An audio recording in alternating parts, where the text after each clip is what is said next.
Ty fotoana riva ty ndray mino fa izavatra mihoatra ndray ho raisitsika ary ampandrosotsy akijanona ny fanjakan'Andriamanitra izay tarihanao any amin'ny fiangonana misy anao any ary mino ihany koa fa nisan'ny fiangonana tsara lavitra ny fiangonana misy anao io amin'ny anaran'i Jesosy satria tsara fanondrenana. Alleluia. Ndotsika hivavaka apetraksika amin'ny tompo zao fotoana zao fa mino fa eto Andriamanitra ary efa eto mandrakizay izy moa mandrakariva izy amin'ny asa fampona ndo petraksika amin'ny tompo ny zavatra sy hozaraina avy any ambony satria ny fanomezan-tsoa tanteraka tsy avy any ambavan'ny olona na avy amin'ny trano vata fa ny fanomezan-tsoa tanteraka ozy Jakoba dia midina fa any amin'ny ray ny fanazavana. Dia ndotsika hiombana ny amin'izay fanomezan-tsoa tanteraka izay hozaraina amin'ny alalan'ny mpanompony izay miakatra rehetra eto petraksika amin'ny Jesosy fotoana rehetra. Ray amisotranao zay amin'ny anaran'i Jesosy. Misy zay Andriamanitra fa misy zavatra midina indray avy any ambony androazy amin'ny alalan'ny fanatrianao sy ny fakasitranao an'ity fotoana ity. Sotrany amin'ny famirapiratany tavanao izay nanatrika ny fotoana tamin'ny maraina. Jesosy mankasitraka zahay, manome voninahitra anao zahay, ary mbola mendrandro zahay fa tsy misy fetra ny fanomezan'Andriamanitra ao amin'ny fanahy dia ny fanomezana izay tena tanteraka avy any ambony. Mendrandro anao zay Tompo ny amin'ny zava-tsara izay avy aminao indray amin'ity arivo ity. Sokafo ny fonay, sokafo ny sainay, sokafo ny fahalalànay rehetra iondrianay ary anombohanay ny nofinay eo amin'ny hazo fijalianao, idiranay amin'ny fiangonana tsisy kentrona ary salama tsara. Mankasitraka ny amin'ity arivo ity misaotra Jesosy ampanetretena lehibe ny ondriana indray amin'ity arivo ity mba voninahitra Andriamanitra rery any amin'ny anaran'i Jesosy amen.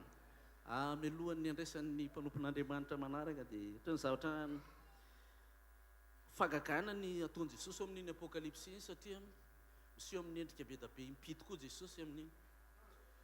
Mipito miseho amin'ny endrika izy hoe fanaovan-jiro, miseho izy hoe izao no lazain'le mitanona fanaovan-jiro, izao no lazain'le amenina, izao no lazain'le manana sabatra ary tao anatin'le fiangonana tena grave be no nisehon'i Jesosy hoe izao no lazain'le mitana sabatra dia le Pergamosy iny misy raha tsy diso fa mino fa izao no lazain'le masina amin'izay manomboka izao amin'ny fiangonana rehetra mity afa-tanana mafan'i Jesosy. Amen. Fantatrao angamala izy alisa fiangonana ny sehoana izao no lazain'ilay masina. Mino fa fantatrao ilay izy fa nitenen'ny pasteur farany teo fiadanana tompoko toy ny révélation tain'i Jesosy tompoko.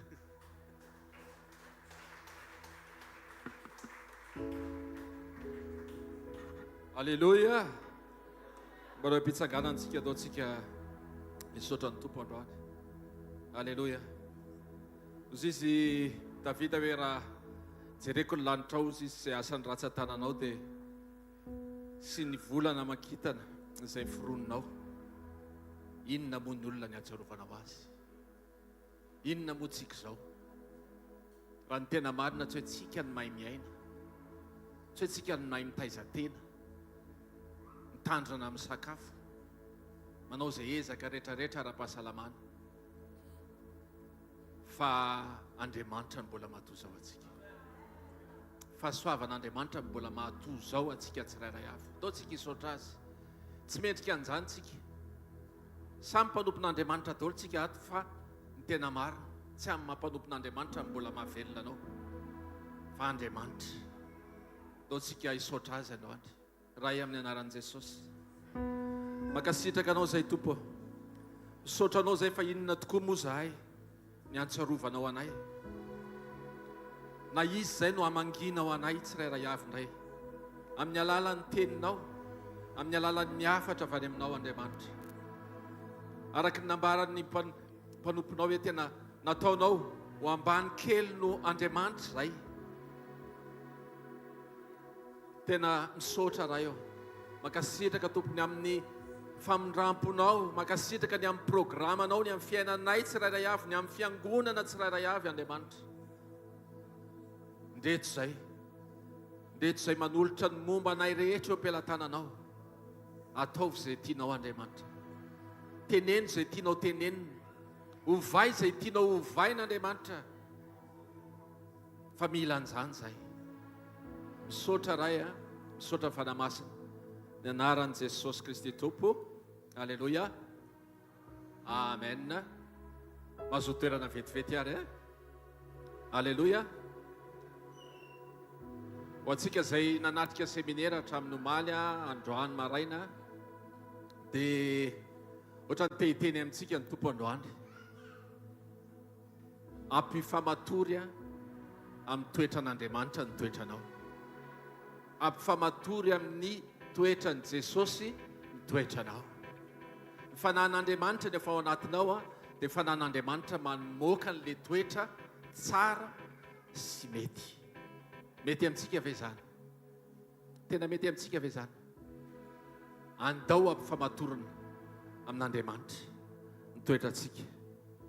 Ao anatin'izany ihany koa dia andao ampifamatorana amin'Andriamanitra izay tiantsika hitranga. Maninona moa? Ampifamatorantsika amin'ny toetrantsika izay tiantsika hitranga. Eo amin'ny asa fanompoana, eo amin'ny fiainantsika andavanandro, eo amin'izay zavatra mety handrandraintsika an'Andriamanitra, dia andao ampifamatorana amin'ny toetrantsika ihany koa, satria raha ny toetran'Andriamanitra ao anatintsika no mivoaka, ny dikan'izay dia mahazo toky ianao fa izay tianao hitranga dia afaka ny hitranga. Amen.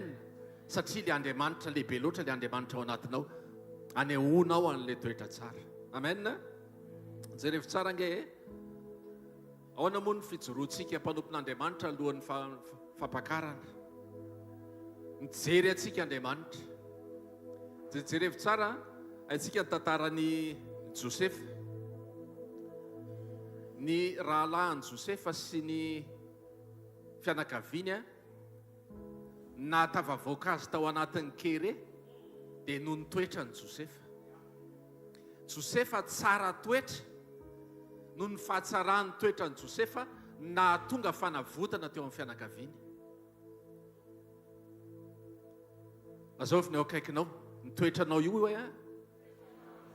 misy fiatraikany amin'ny manodidina anao, misy fiatraikany amin'ny vadinao raha manambady, misy fiatraikany amin'ny taranakao. Amen. Ataovy tsara ilay toetra. Mety ozy izy ianao hoe misy fianakaviana ny ambadika any zao zany mba tena hitokana dia tena any zareo aloha any fa za aloha no tena mila manamboatra, fa tadio fa mifijoroanao sy ny toetranao io dia afaka manova zavatra be tabe ho an'ny olona manodidina anao. Amen. Jerevy Daniel teo amin'ny ataoko hoe mpanjaka maromaro niara-niasa taminy. Izy tsy hoe Daniel mahay mamadika palitao. Azotsika tsy hoe tena mahay mamadika palitao Daniel dia izay fietsika rehetrarehetra raha hainy Daniel rehefa ity no mitondra dia izao no ataoko, dia rehefa ity no mitondra dia izao no ataoko. Fa Daniel tsara toetra. Mety ny toe-pon'ny Daniel. Dia nisany mitondra tao dia nilan'ny Daniel izy satria any amin'ilay fahendrena. Azotsika ve zany? Ilaina ianao amin'ny toerana rehetra izay misy ianao, satria any aminao ilay fahendren'Andriamanitra. Amen. Jerevy Mosesy ihany koa fa ny famoahana ny zanak'Israely tao Egypte dia satria nanana toe-po Mosesy. Efa fantatsika tsara zany. Nisy toetra nananan'i Mosesy izay nakasitrahan'Andriamanitra dia nanaiky Andriamanitra amoaka ny zanak'Israely tao Egypte. Na ity fireneny ity raha miandry antsika mpanompon'Andriamanitra. Ozy isy pasteur tamin'ny maraina hoe raha ny oloko isika aza miandry olona zany, fa isika no mila miala amin'ny ratsy fanao, fa manao antsika ny mbola lazain'Andriamanitra fa misy ratsy fanao, nefa tsika efa isaky mietsika amin'ny fadianina manao izay rehetrarehetra azo atao, nefa aty amintsika ihany ny tenen'Andriamanitra hoe ianao no mila miova fa tsy ilay olona eritreretinao. Miandry antsika tsirairay avy ny firenena. Satria maninona? Ny antony dia izao, itsika sy ny fifamatorantsika, fifamatoran'ny toetrantsika amin'Andriamanitra no ahafahantsika miala amin'io ratsy fanao io. Io izay mety samy manana ny azy, tsika tsisy miteny eto izao fa raha sain'ny mpanompon'Andriamanitra hoe samy miteny avy nyizay mbola tena ratsy fanao tsy afaka mihitsy amintsika olony dia mety manana ho tantaraintsika hoe ny azo ao pasteur mbola tsy afaka mihitsy, raha vao iny olona iny miditra ao amin'ny fiangonana misy dia tena tsy zakako mihitsy satria iny nanisany mana ratsy dia hozy izy Andriamanitra hoe mbola mila amboarina ianao zany. Ampifamatory amin'ny toetran'Andriamanitra izay tokony hivoaka amin'ny toetranao ny fandrosoany izay asa fanompoana ataonao, ny fandrosoany ny firenenao. Fa zany no andrasan'Andriamanitra amintsika tsirairay avy. Amen. Miandry antsika Andriamanitra. Mialatsiny raha miteny an'ity tsy ny fahaizantsika mampiresaka, tsy ny fahaizantsika miresaka sy mampiresaka ny mampandroso ny asan'Andriamanitra, fa ny fahaizantsika ampiresahany fanahy masina. Amen. Mety ianao ilay tena influenceur enjana be, fa raha mbola tsy influencen'ny fanahy masina ianao tsisy dikany. Azontsika ve? Alleluia. Tiantsika aomby ve ny antom-pisitsika? Amen. Zay ny tompo amintsika. Tandremy fa be da be ny zavatra mora mamatotra antsika amin'izay mety zavatra hitantsika. Araka ny resahana teo hoe sao dia ondry matavy ny tianao amatotra anao. Hoe tia matavitavy tia ondry ity, azontsika ilay tiana ambara, dia aleo tia eo akaikiko foana.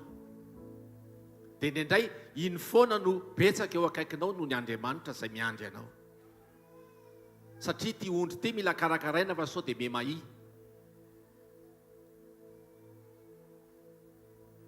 Ny olona consciencieux, ny olona izay atao hoe endry dia misaintsaina ny hoaviny, misaintsaina ny hoaviny, ny hoavin'ny asa fanompoana, ny hoavin'ny momba azy ara-panahy, ny hoavin'ireo manodidina azy. Ny olona endry misaintsaina an'izany.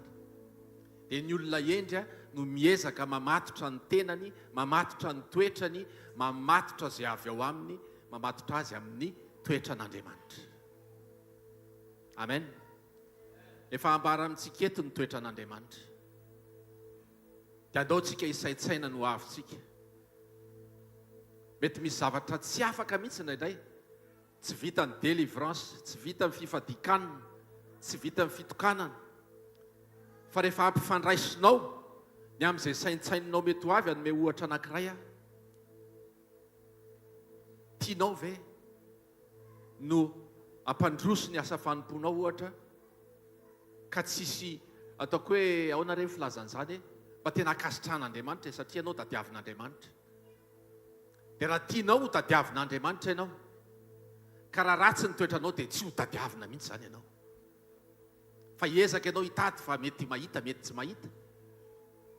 Fa zao, ny zavatra tsy tianao hitrango amin'ny fiainanao dia amboary ny toetranao mba tsy hitrangany ny zavatra ratsy iny. Tsy tianao ho sahirana ny taranakao, ampifamatory amin'ny toetranao. Tsy vita ny fifadikanana izy, tsy vita ny ataoko hoe vavaka mety matetika ilay izy, fa rehefa ampifamatory anao amin'ny toetran'Andriamanitra izay ao anatinao, dia mahazo antoka ianao fa milamina ny zavatra rehetra. Daontsika hivavaka androany, daontsika hitsangana dia hiteny amin'ny tompo androany. Tompo androany tena tsy te hifamatopatotra amin'ny zavatra hafa antsony fa za te hifamatotra aminao, ny amin'ny toetranao, ny amin'ny mombanao rehetra. Zany ny tiako.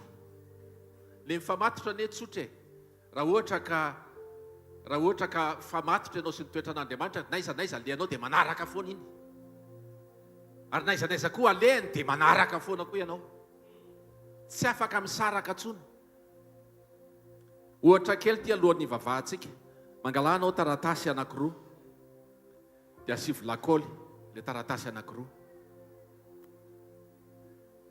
Le taratasy iray toetranao, dia le taratasy iray toetran'Andriamanitra, dia asivy lakaoly, dia avelao maina, dia andramosarahana le taratasy anankiroa. Maninona ny zavatra mitranga? Tsy maintsy rovotra. Tsy afaka misaraka, tsy maintsy rovotra raha forsenao sarahana, afaka mety misaraka, fa misy tsy maintsy mitambatra ao. Dia ohatran'izay mihitsy ny tokony ho toetranao sy ny toetran'Andriamanitra. Tsy afaka misaraka tsony fa raha tsy izany manimba zavatra. Alleluia. Ataontsika hivavaka androany tompo ataovy tena maharesy lahatra ao anatinay. Hoe tena hikambana aminao zay, famatotra tanteraka aminao zay, ray amin'ny anaran'i Jesosy. Misaotra tompony amin'ny fitiavanao, misaotra ny amin'ny famindraponao, misaotra ny amin'ny mbola fanambarahanao ny amin'ny fiainanay tsirairay avy. Misaotra fa ampahafantarinao zay fa ny toetranay dia tokony hifanahaka amin'ny toetranao. Tokony tsy hitady toetra hafa, zavatra hafa mamatotra anay intsony zay Andriamanitra. Fa ianao rery ny tianay hifamatotra aminay. Ianao sy ny momba anao, ianao sy ny mahandriamanitra anao, ianao amin'ny mahatsotoanao, zany ny tianay hifamatotra aminay. Lay toetranao zay fanambara ombieny. Aoka izany no hifamatotra amin'ny toetranay Andriamanitra. Satria tsy mila zavatra hafa intsony zay e. Tsy mila zavatra mety mahafinaritra ivelany zay. Zay tsy te hifamatotra amin'naiza na amin'izaniza. Afa-tsy ianao rery Andriamanitra. Ianao rery Jesosy, ianao rery fanahy masina. Amin'ny anarana iran'i Jesosy, isika anao hoe amen. Ndaontsika tiaka mafy voninahitra Andriamanitra. Halleluja.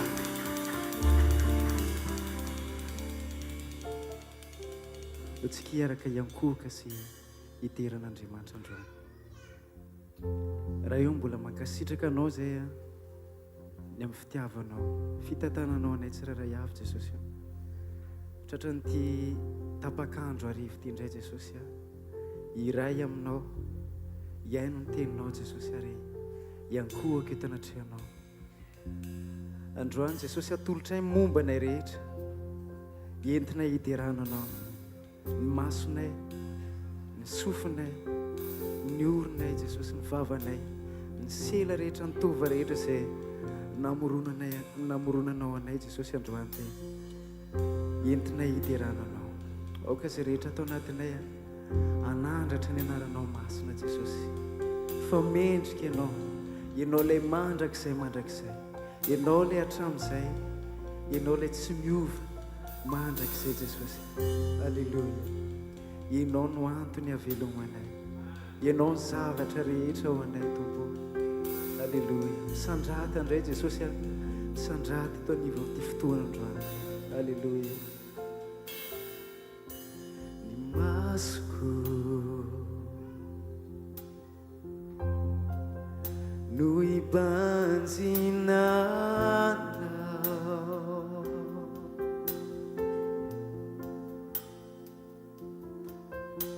ny sofikio no andrenesako ireo teninao,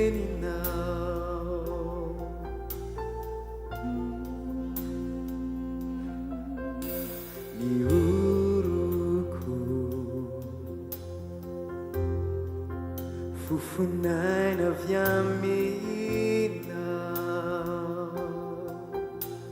Zany mihitsy Jesosy. Ny vavako no hiderako anao. Alleluia. Ny tanako no anandratako anao, ny saiko no isaintsainako ny falibiazana. Tompo ianao no antony velomako, Tompo ianao no natozao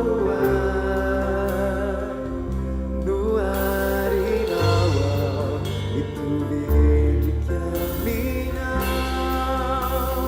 Tompo ianao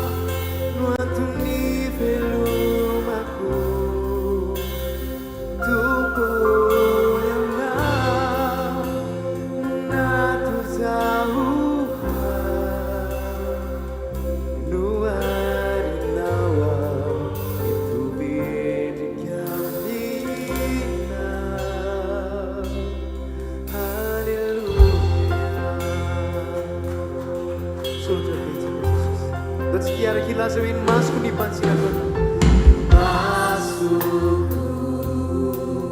no ipantsinanao Jesosy no ipantsinana ny sofiko andrenesako ireo teninao ny sofiko andrenesako anao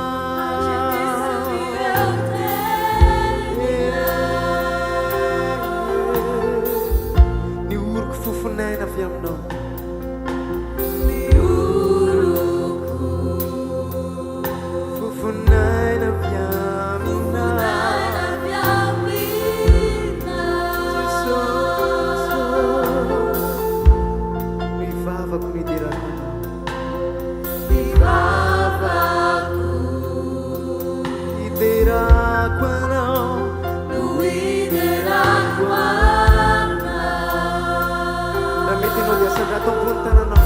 So in tanah pun ada kono Yesus yo.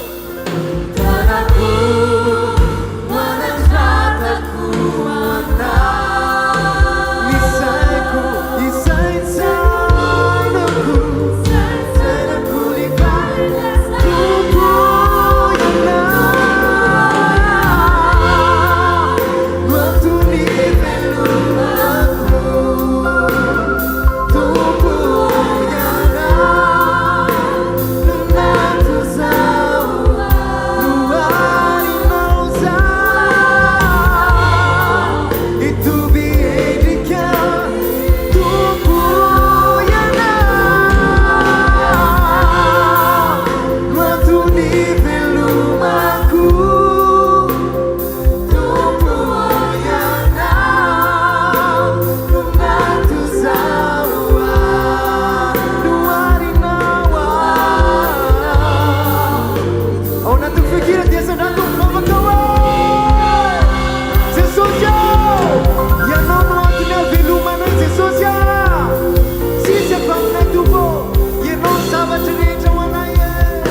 yang waktu di belakangku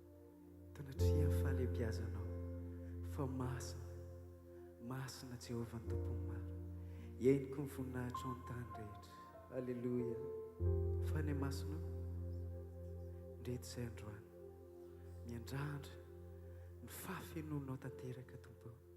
Aoka tsisy olona eto androany tsy ho feno anao fa oka tena ianao rery ihany mibahan-toerana eto omena isehatra ianao fa ny masina androany hiasa mahery ito amin'ity toerana ity. Fenoa izay fa ny masina ho any amin'iza tokoa moa izay fa eo aminao rery ihany mambikana. Alleluia.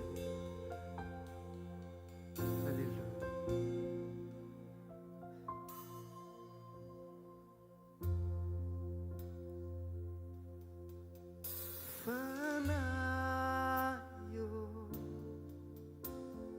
O meu fanaio velumia as averireia família não insana tua nome queria a mini sadina wanya minis yang twaniza mua yang não irei nos acais o solicitaria faia não antendai bulha não antendai isana fanayo meu erro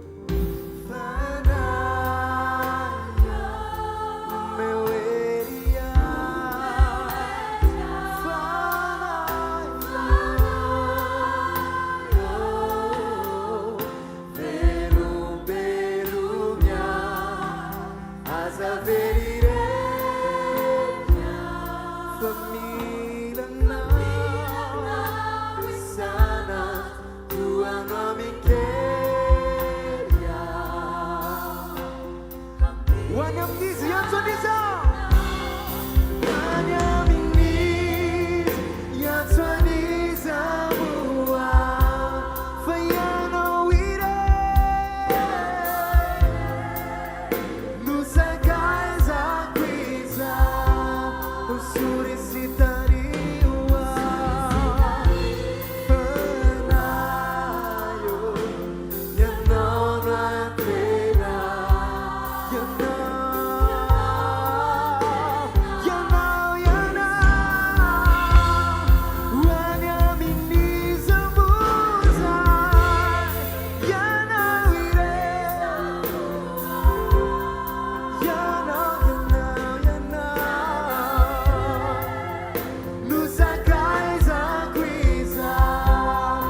azy hoe ianao no ireny tompo milanao ianao liriko tompo milanao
fifatoana aminao feno izay fany masina alleluia alleluia feno izay fany masina oko feno anao tanteraka ny aminay rehetra androany mbola ilasa jesosy hoany amin'izy iantso aniza moa fa ianao ire no sakaizako izao usuri sitarima ianao no antenay ianao no antenay isana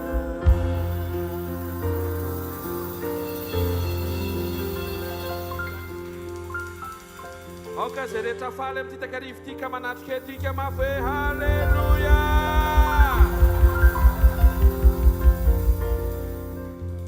manonona ny fiadanan'i Jesosy amintsika indray amin'ity takarivo ity ndao nao vavaka anankiray tsika tompo kasiony any anatiko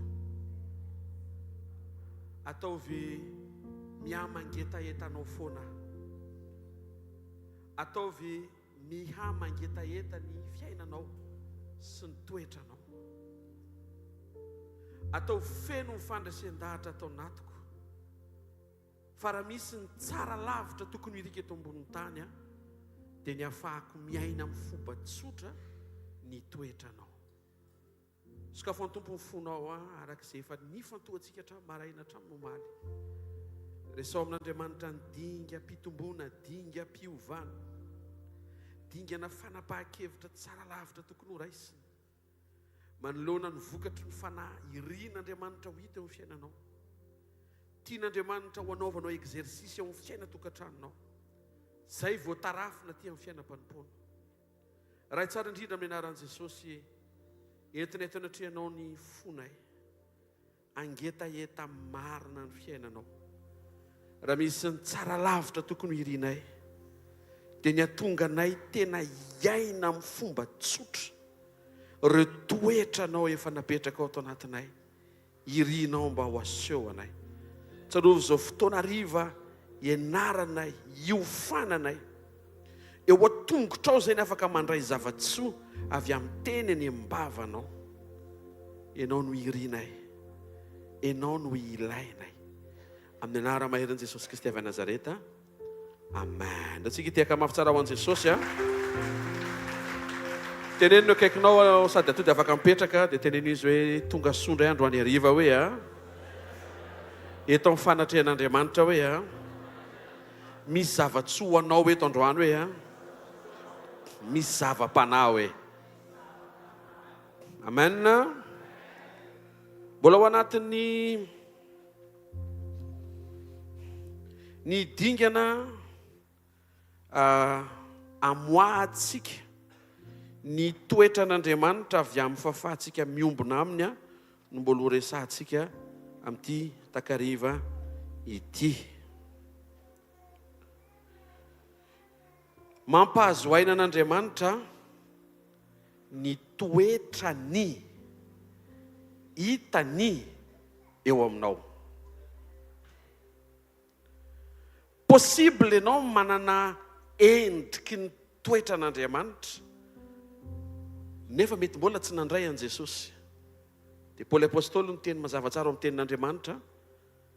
Reny olona ireny izy dia manana ny endriky ny toe-panaraka an'Andriamanitra nefa mandà ny heriny. Ireny izy a dia alaviro.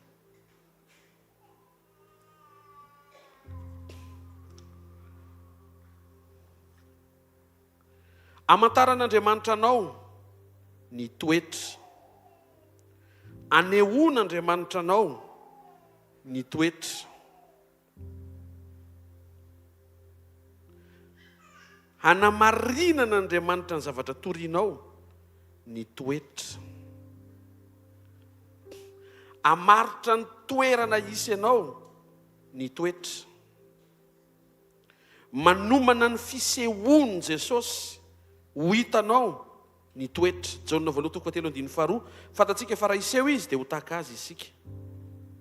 Ny fisehoany Jesosy tsy maintsy mifanaraka amin'ny fanahafanao azy. Fa raha iseho Jesosy ka tsy mitovy toetra aminy ianao dia tsy mifankahita. Raha misy ny rencontre na ny fiaonana mila homantsika ry havana dia le fiaonana amin'ny andro farany. Fa zao fiainana izao ho tapitra ihany. Zay nangonina, zay natsangana tsy maintsy ho avela eto ambony tany. Lanitra sy ny tany ho levina ihany. O Jesosy ny teniko tsy mba ho levina mandrakizay.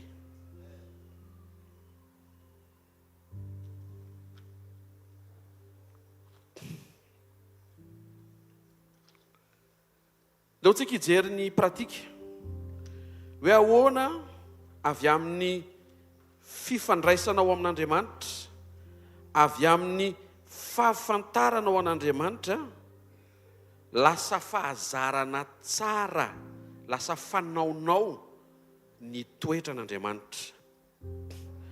Anao rappel kely mahakasika ny fizotry ny toetra. Voalohany mandray an' Jesosy ianao. Tsy resaka toetra tsika aloha zany fa mandray an' Jesosy aloha ianao. Zay vao miampita le toetra. Satria zay mandray an' Jesosy no mahazo ny fanamasina. Zay mahazo ny fanamasina mahazo ny fitobahany fahafenoan'ny toetra an'Andriamanitra ao anatin'ny fony. Mety mieritreritrareo hoe manao resaka le retour fa ilaina averina be mihitsy zay. Satria tsy hanenjika tsika hamoaka ny toetra nefa isika mety tsy miombona aminy. Fa ao ambadiky ny fiombona tsika amin'i Jesosy ny mahatonga tsika mianatra, manahaka sy maneho ny toetrany. Ny vokatry ny fanahy dia voalaza amin'ny Galatina 5:2-7 averiko vakina aminaran'i Jesosy. Fa ny vokatry ny fanahy kosa dia fitiavana, fifaliana, fiadanana, faharipo, fahamoram-panahy, fanaovan-tsoa, fahamarinana, fahalemem-panahy, fahononam-po. Tsy misy lalàna manohatra izany. Amen. Ireo toetra an'Andriamanitra ireo zany dia ataon'Andriamanitra mitobaka. Dikany mitobaka mihoatra noho izay ilaina zany nefa ao. Zay ny dikany hoe mitobaka. Raha misy kaopy zao asiana rano ka atao hoe mitobaka le kaopy dia maninona? Feno dia misy déborde kely. Ohatr'izay mihitsy ny fahafenoan'ny toetra an'Andriamanitra ao anatinao. Azonao veriko amin'izay ngamba ny zavatra mahamaika an'Andriamanitra. mamaika azy hiditra ao anatinao mba ahafahany mameno anao amin'ny toetrany, mba ahafahanao mamoaka ny toetrany, mba tonga azy ahazo aina, ary rehefa mahazo aina izy vita. Tsy mila tany saina akory hoe vita ny tokantranonao, vita ny asa aman-jananao, vita ny ara-bolanao, vita ny ara-pahasalamana, vita ny ara-pitiavanao, vita tsy ilaina akory zany. Fa vao mety ny toetra dia Andriamanitra mihitsy tsangana ovitaiko ny anotro zao. Izy indray no miteny zay fa tsy ianao no miteny hoe ty komba ovitaiko. Zay no mampa-intéressant be ny fidirana ao amin'ny sekolin'ny toetra. Efa ao miandry avoaka, zay le tamin'ny maraina. Mila tonga saina isika fa miandry avoaka le toetra. Tena kekinao mananjavatra ianao hoe miandry avoaka le izy hoe azonao avoaka le izy hoe azonao tsy avoaka koa hoe. Miankina aminao zany ny famoahana an'le izy, fa le izy efa mifenon'Andriamanitra ao anatinao. Isaky ny misy tranga tian'Andriamanitra hitana ny toetrany, dia na ianao tafasafidy an'le amoaka an'le toetra tsara, dia misy fandraisena. Na ianao tsy tafasafidy an'le toetra tsara, dia tsy maintsy miroboka amin'le toetra ratsy, dia iny le mampalahelo an'Andriamanitra. Tsy ezaka le izy, manomboka hiditsika any amin'le pratika. Tsy ezaka. Raha vao renao hoe niezaka namela heloka, dia mety hiteny ianao fa ianao mihitsy no mahay mamela heloka. Fahatsapana diso ny famoahanao toetra avy amina ezaka renao. Zay zany tonga dia discernena eto zany le anaty tokantrano dia za tao ty tokantrano ty fa miezaka mangina mihitsiny. Tena tsorona zany fa tsy mbola zay le andrasan'Andriamanitra. Tsy ianao miezaky ny angina. Ndasorane. Zao tenenina ny vadinao hoe chérie, ezaka ity ianao.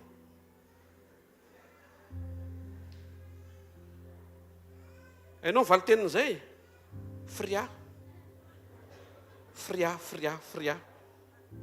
Satria ny dikany hoe ezaka ity ianao no tena marina zany, tsy tianao fa dia tsy haiko inona mahatonga fa tena miezaka be. Tsy mahate ho tia mihitsy ianao fa miezaka tena misy tena reo amin'izay le izy. Tena hoe kekinao tandremo hoe fa nitoetra an'Andriamanitra hoe tsy ezaka hoe tsy mahentehaka ao an'Andriamanitra. Atao fitehaka mirevidrevitra tsara ao an'Andriamanitra. Raha vao renao zany hoe niezaka ianao dia efa tsy lalana. Tsy iny le tian'Andriamanitra ho hita. Mety nandefitra ianao fa niezaky ny nandefitra ianao. Mangataka ianao fitarihan'ny fanahy, zay le nilazaiko hoe avy amin'ny vavaka miresaka amin'Andriamanitra ianao no mamoaka an'le toetra.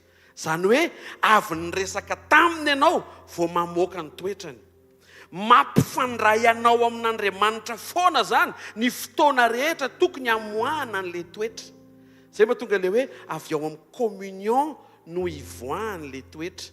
Tsy hoe mipotrapotra ho azy le toetra hoe izy iny izazy io motomotina hatramin'ny mbola kely. Tsy zay. Satria zay caractère zay le atao hoe caractère de naissance. Fa le resahantsika caractère de la nouvelle naissance. Le avy nandray an Jesosy ianao lasa mahay mangina. Iny le tadiavintsika satria iny le tian'Andriamanitra ho hita eo aminao. Ny antony io zazo io mety lasa mangina ho azy. Satria isaky miantso izy tsisy mamaly ohatra, tsisy miaino. Dia noho ny amin'ny tsy fiainon'ny olona manodidina dia lasa mangina ho azy izy tsy miantso intsony.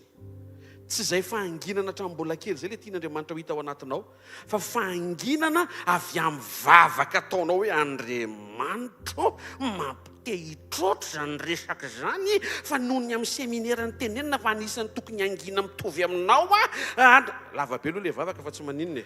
Efa nangina ianao nandritra izay vavaka izay. Tompo, fehezo ny vavaka, pio io fehy ny vavako, tsy teniteny foana, fa raha eto dispel dia mitombo amin'ny folo eny le problema tokony hovahana. Zay mahatonga ny ady mitsahatra rehefa misy anankiray tsy mamaly. Mahita olona mititaka arivo ity, rehefa misy milady aminy angina ohatry ny vato izy. Ary teny le olona rinona mahatonga tsy mamaly diso dia mivavaka tsara ianao. Tsy voatery ho diso izay mangina. Boky ny obolana miteny fa ny endry no mangina. Fa avy mivavaka ianao, renao mihitsy hoe ohatrany tsy tokony mbola hiteny eto izany. Satria raha eto no miteny, reko mihitsy fa reto daholo ny karazana vava ho avokako eto. Ho sahazan'le vava nataony tamiko ampahafantariko azy fa raha manana ny ale izy, za manana ny loia. Aleloia. Dia ny mahafinaritra, rehefa mitranga le ohatra mampitroatra, dia lasa mampivavaka. Izay le antony izao séminaire izao. Ahatonga anao maika miamanantona an' Jesosy. Arakaraky nisy ny tafiotra sy ny korotana, arakaraky nisy ny fampahory zavatra be dia be, ary aroty avokoa reny ahafahanao mifikitra bebe kokoa amin'Andriamanitra. Hitenenanao amin'ny tompo ohatra mampite hitrotra, fa za nefa tsy te hitrotra, fa za te hangina, te hahitanao miadi koa, te hahitanao hanotrina Andriamanitra. Feno rora ny vavako mba tsy teny aho. Fa raha iny leo no mipoaka avy eo dia tsodrahany kosa. Ditanareo amin'izay, tsy le anao mangina satria misy tombontsoa andrasanao avy amin'ilay olona mitabataba. Tsy hoe patron anakaramanao amin'ny faran'ny volona dia vitanao no mangina satria misy zavatra andrasanao avy aminy. Dia fantanao tsara fa raha vao mitabataba dia mety tsy payena. Dia mangina ianao satria matahotra ny tsy azo vola avy any amin'ilay olona. Tena kaikanao, tsy izay ilay tian'Andriamanitra ho hita hoe. Ianao avy mivavaka, dia renao mihitsy hoe tokony hangina, dia mangina ianao. Dia anatin'ilay mangina, mivavaka. Sady mivavaka ho anao ianao, mivavaka ho an'ilay olona. Amen na? Mazava be zany fa tsy maintsy mangetaheta aloha tsika vao afaka mivavaka. Tsy afaka anao vavaka tsika hoe Andriamanitra, za zany tsy te hangina fa mba ataovy mangina. Fa izay irinao ihany no valian'Andriamanitra. Tsy afaka anao excuse tsika hoe za nefa te hanao ihany fotony tsy mety. Mety io ka. Mety io. Ianao mety io. Jereo tsara mety io. Mba jereo ahy mety io. Mety io. Avereny mety io toetra io hoe. Mety amin'izay aho hoe, mety amin'izay aho hoe. Avereny le tsy nety hatramin'izay reny hoe. Mety amin'izay. Avereny mety amin'izay le tsara toetra foana. Avereny mety amin'izay le tsy ratsy saina tsony. Alefaso. Sa tonga dia manao confession de foi tsika dia tsofina rano ane vatabe anao io e. Amen. Avereny mety amin'izay le tsy faly amin'ny fahavoazan'ny hafa. Alefaso. Ino ny hita rehefa misy olona mandeha ka mianjera tamika? Ina réaction anao? Andriamanitra! Tena tsy mety tokony malahelo tsika. Fa tsy tafatsikanokany le olona efa vakin-loha. Discernement zany ny toetra ao anatsika. Fa tokony mivavaka tsika. Ho an'izay mety ho hitatsika fa lavo. Mivavaka tsika. Ho an'izay mety ho hitatsika fa nianjera. Tsy victoire raha misy namantsika miverin-dalana.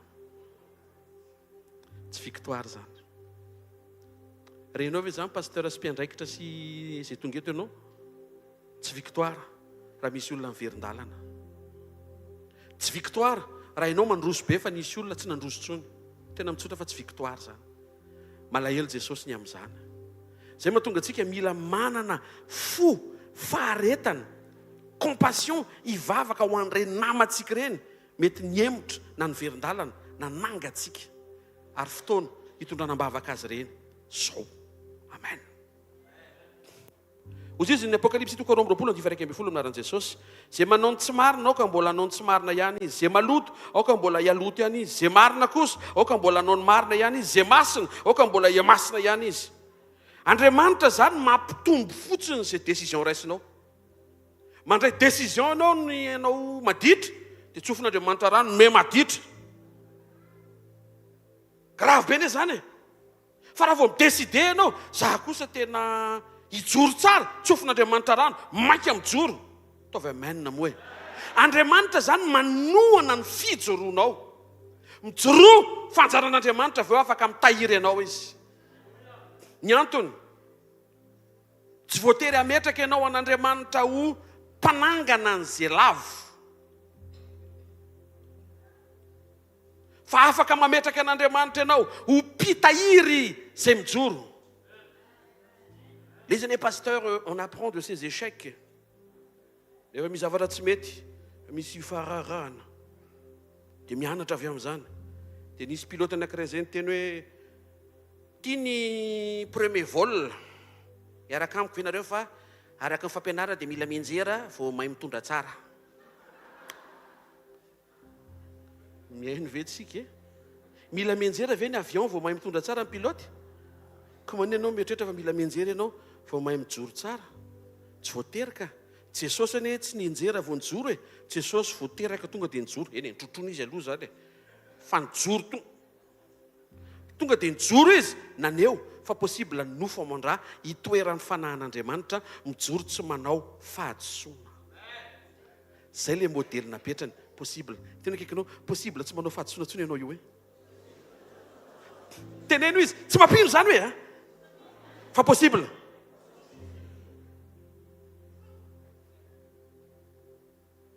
Possible zany ianao tsy manao fahadisoana.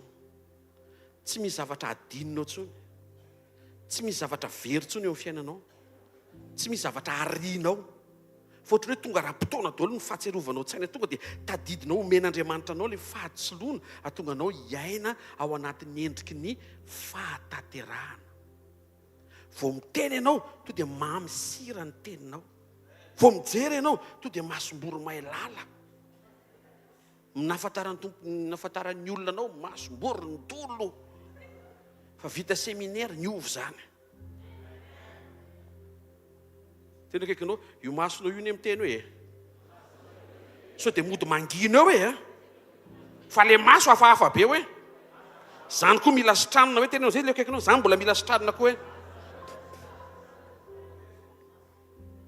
ary ny maso ary tena miteny lavitra noho vava. Ary ny maso manao fotoana lavitra noho ny teny. Ka ny masontsika io mila entiny eo amin'i Jesosy. Ny masoko milovaina. Rehefa mijery olona ianao, mijery an'ilay olona araka ny fahitan'Andriamanitra an'ilay olona. Tena be défaut be le pastera le olona. Ohatranao ihany. Fizany teny fa tsisy défaut ianao. Nenao fotsiny mbola tsy tantaraina fa nen'ilay olona no mety ny tapatapaina.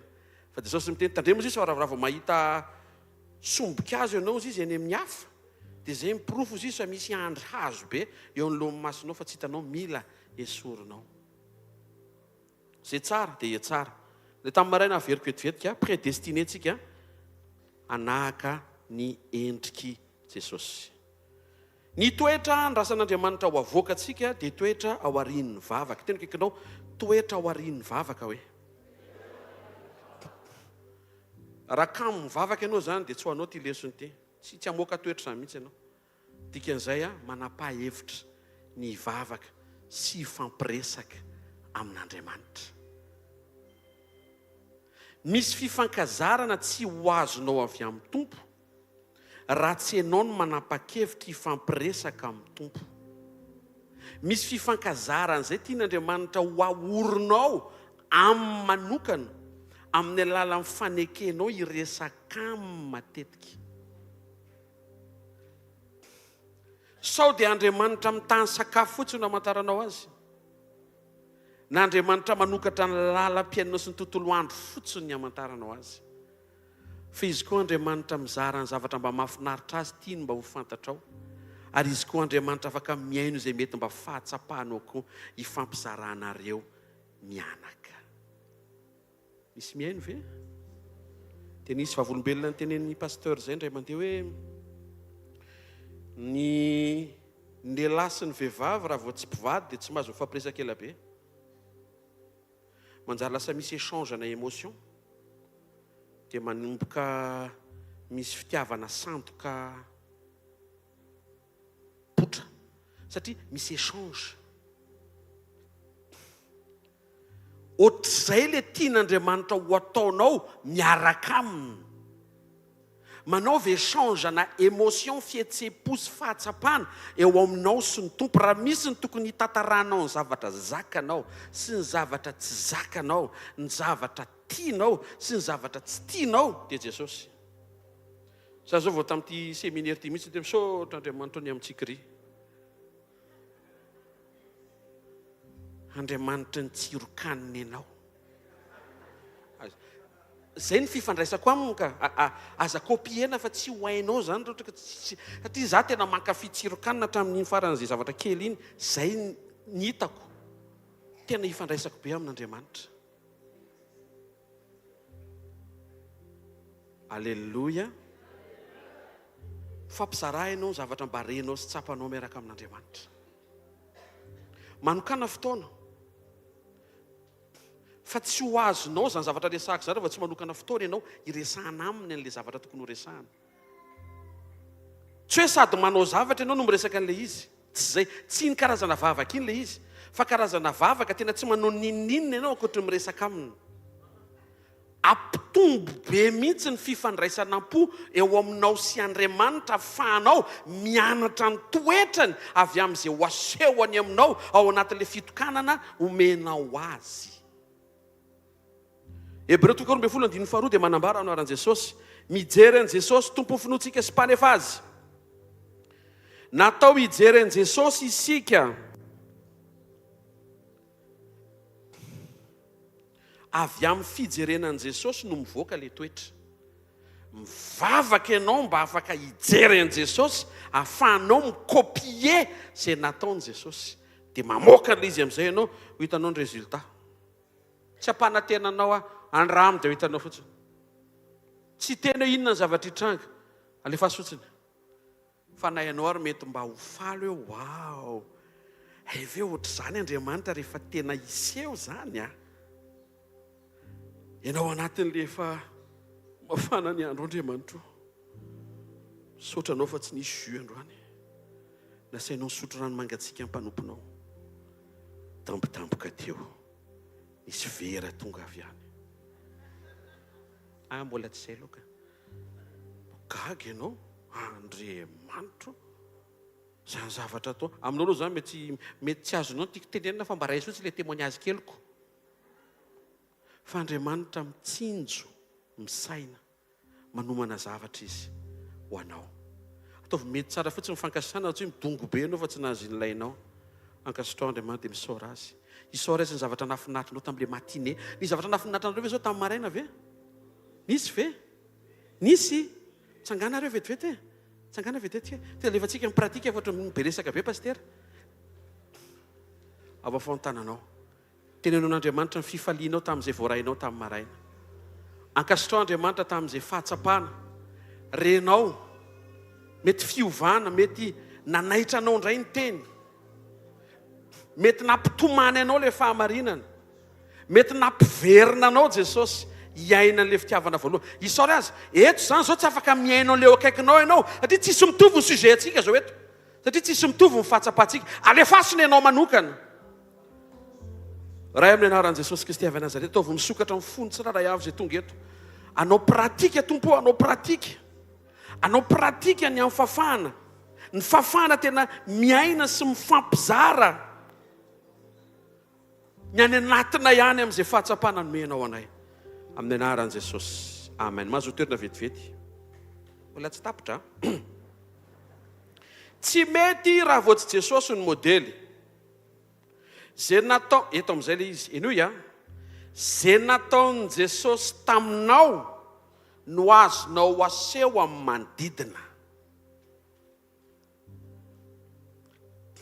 Mehitanao amin'izay zany ny source amoahana an'ilay toetra. Zavatra renao ilay izy hoe wow, zany nataon'Andriamanitra tampoko, dia iny no averinao amin'ny manodidina anao. Zay renao, ny ainanao ny araka tamin'i Jesosy, no azonao aseho amin'ny manodidina anao. Zay hitanao fanaon'i Jesosy, no lasa tonga fanaonao. Jaona 5:19 zao lazain'ny tompo. Lazaiko aminareo marina dia marina tokoa. Ny zanaka tsy mahazo manao ninninina ho azy afa-tsy izay hitany ataon'ny ray. Fa ninninina no ataon'ny ray dia toy izany koa no ataon'ny zanaka. Tonga dia kopia. Ny olona ry havana dia mila modely ho taafina. Azagaga ianao. Fa ny olona mila modely ho taafina. Zay mahatonga ny zanaka to dia mametraka modely ny ray aman-dreny. Tsy izay teneninao fa izay ho ataonao. Ka raha ianao aneriny ao an-trano hoe mila mivavaka. Dia izy ny zanaka hoe papary tsy mivavaka akory. Dia tapina ny domy. Mihaino ve tsika? Ry tsy afaka itenena hoe zay lazaiko mila ataonao fa zay mijery zay ataoko. Tsy mipasy ilay teneninao ka ilay ataonao no tonga dia mipasy. Mila modely ny olona. Ary raha vao olombelona tsy tanteraka no ataonao modely dia misy risky. Satria tsy ho vitanao anio amin'izay. Tsy ho vitanao ny midiserne ny zavatra tsara tokony ho raisina sy ny zavatra ratsy mila tandremana.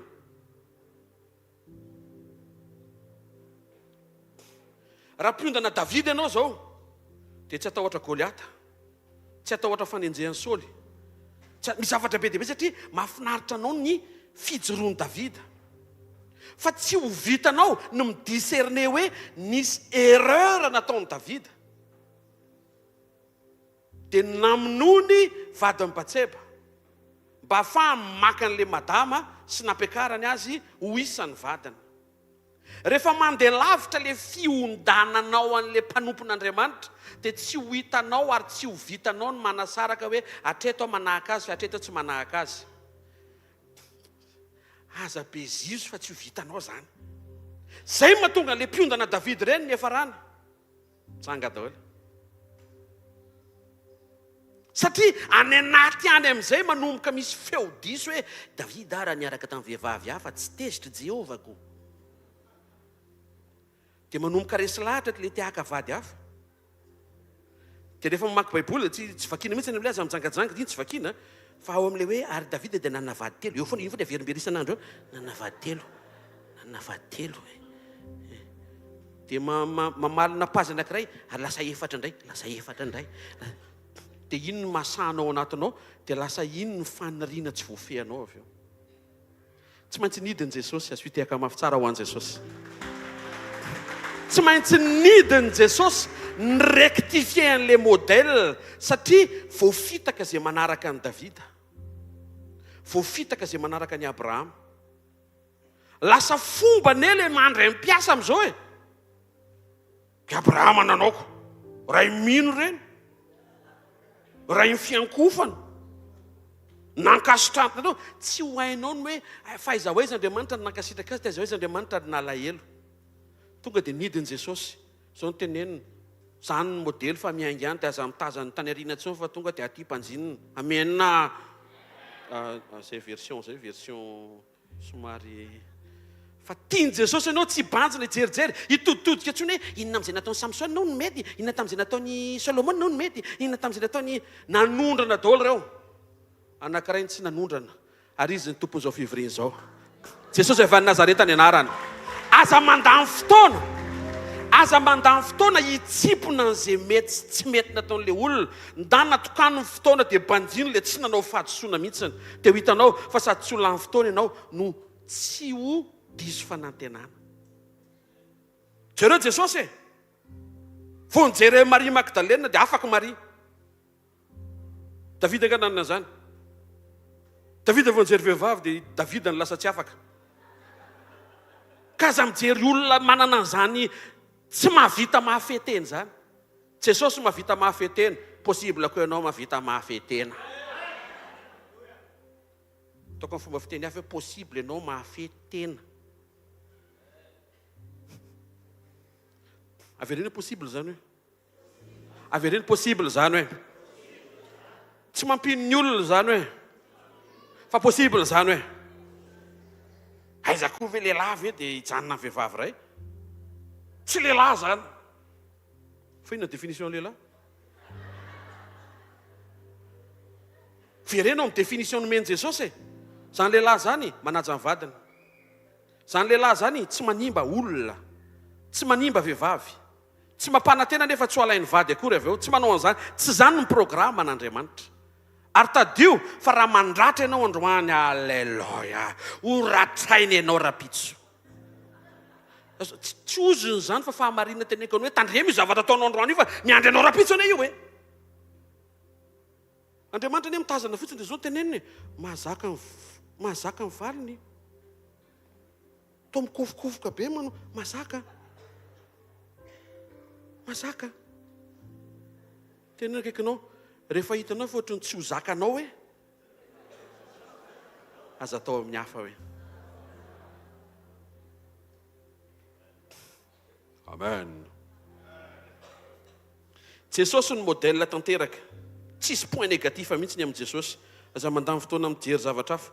Jereo Jesosy, jereo ny fomba nijereny Jesosy amin'ny Maria, jereny Jesosy indray mandeha fotsiny amin'ny Maria, tonga dia miparasaky Maria, tompoko sy n'Andriamanitra.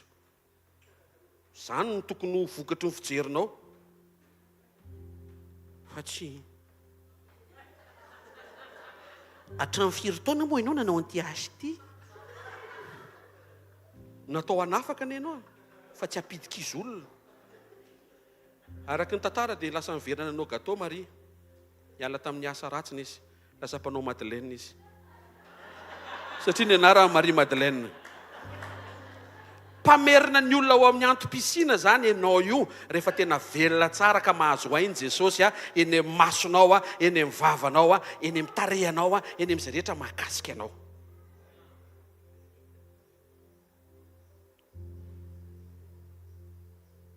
Ny firesahana momba an' Jesosy no mitondra fiainana, fa ny firesahana momba Mosesy dia ampatsiaranao fa ny farany namelohan'ny fotoana mission Mosesy.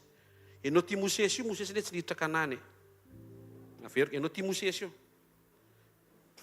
tsy niditra Kanana ilay Mosesy tianao, ka raha vao manahaka ianao dia tsy ampidirana ilay Kanana koa ohatran'ilay tianao. Modely ane ilay resahantsika. Hozy Andriamanitra io ilay Kanana ny teneniko anao, fa ianao tsy avelako miditra any.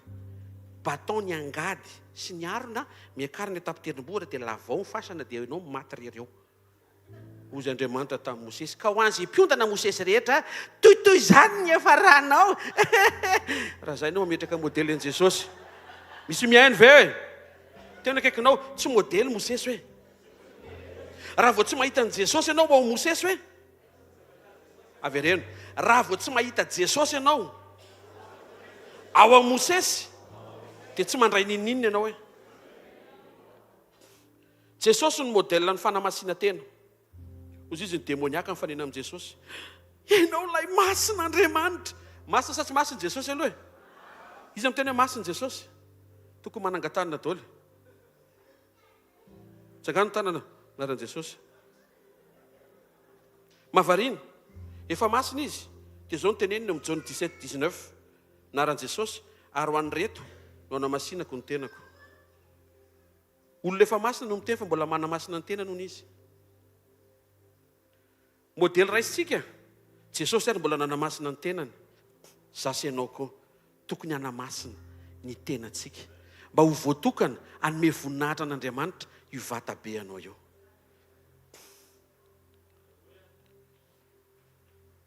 Raha io fanaka io tsy mampanota anao le taranja dia zavatra. Dia io manjavona rehefa ho any an-danitra ianao.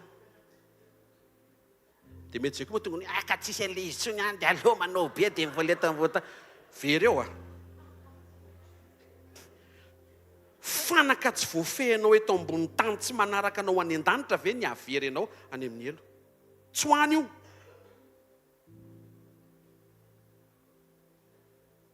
Fezo io. Fezo. Azo fehezana. Nomen'Andriamanitra ny pourvoir atoetra Andriamanitra atao hoe fahononam-po, maîtrise de soi, autocontrôle, self-contrôle. Nomeny ao anatinao mba hahafahanao mifehy ny tenanao, tsy voatery hoentin'ny filana ianao. Tsy filana no mitondra anao, fanamasina no mitondra anao. Amen. Jesosy ny modèle mifaly amem-panahy mamela heloka. Luc 23:34, raiko mamela ny elony fa tsy fantany izay nataony. Ny famelan-keloka nomeny Jesosy dia tamin'izy mbola niantona teo amin'ny hazo fijaliana fa tsy izy efa nitsangana tamin'ny maty. Zany hoe mbola tao anaty combat izy zany namela heloka. Tsy voatery any amin'ny victoire ianao vao mamela heloka. Possible eo amin'ny fiatrena dia efa andrasan'Andriamanitra ianao amela heloka. Ahoana ny nahavitan'i Jesosy namela heloka? Io fiteniny io mamela ny helony ozy izy. Tsy fantany anie izay nataony. Fa raha fantany mety tsy nataony. Fa matola izy nataony misy zavatra tsy fantany ao. Ohatran'ny hoe tonga dia raisin'i Jesosy ohatr'izany fotsiny ilay izy. Dia ianao koa zany tsy tokony miasa saina be fa raisiny ohatr'izany fotsiny koa ilay izy tsy fantany zany izay ataony marary amin'ny krizy io za dokotera mpitsapy mpandidy tsy miasa saina miady hevitra amin'ilay marary hodidiana ampidirina amin'ny sofin'ilany fitarainany dia avoaka amin'ny sofin'ilany tsy maintsy atao amin'ny fandidiana tsy maintsy ho afaka ny krizin'io marary io. Araka ny tenin'ny pasteur raha ianao koa miara-miady amin'ilay marary dia marary roa zany nao amin'ilay chambre any amin'ny hôpitaly. Dia nefa raha marary ianao tsy afaka anasitrana azy. Raha isy toy ny olona amin'ny krizy izay rehetra mety mitady ana fotoana sy hampalahelo anao dia ilay izy tsy tenenina hoe mahatonga mangina anie satria mikrizy ianao. Tena mahasaky ianao. Tsy tenenina fa to dia saintsaina anaty fotsiny. Matoa ty olona ty miteny an'izany mety nisy zavatra nandratra azy tany. Misy zavatra mety nampalahelo azy tany. Misy zavatra mety tsy zakany. Dia tsy hainy mametraka an'izy eo am-pelantanan'ny tompo dia lasa avoakany ilay izy amin'ny fahasorenana sy fahatezerana dia ianao aloha ny sendrany teo. Dia ny réaction anao nefa tian'Andriamanitra iraha miasa.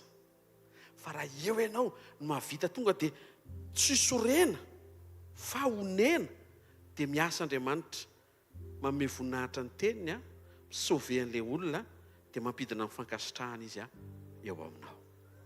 Amen. Jesosy modeliny tsy nanota mihitsy. Korintianina faharoa toko 5:1-2 naran'i Jesosy izay tsy nahalala ota dia efa nataony ota hamonjy antsika.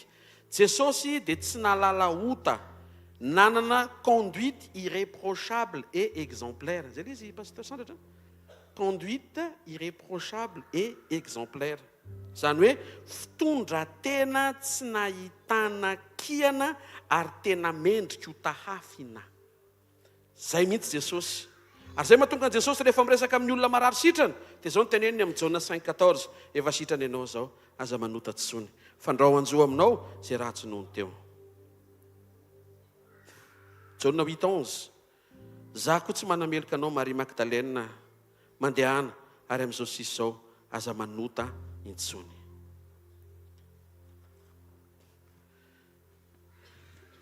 Zay naseho an' Jesosy tamintsika no azo tsika aseho.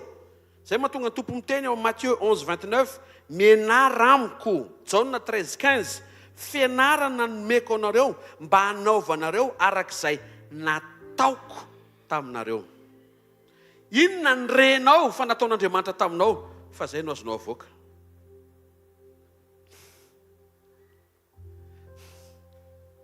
Zavatra nataon'ny tompo amiko sao tsy afaka ho ataonao amin'ny hafa satria mety tsy azonao ilay izy. Dia ny zavatra nataon'ny tompo taminao koa tsy ho afaka ho ataoko amin'ny hafa satria tsy fantatro ilay izy. Fa ilay nataon'i Jesosy tamiko avy amin'ilay dia amin'izay ilay izy ahoana pasteur no hitadidiko ny zavatra nataon'ny tamiko zay ilay mila vavaka ianao. Ao anatin'ilay fitokanam-bavaka amin'izay ho ampatsivo ny fanamasina anao hoe ianao anie tamin'ilay ohatr'izao iny dia nivonjeko. Ianao nefa adala be tamin'iny fa nivonjeko ianao. Ianao anie tiako tonga dia miparasaka amin'ny ranomasonao.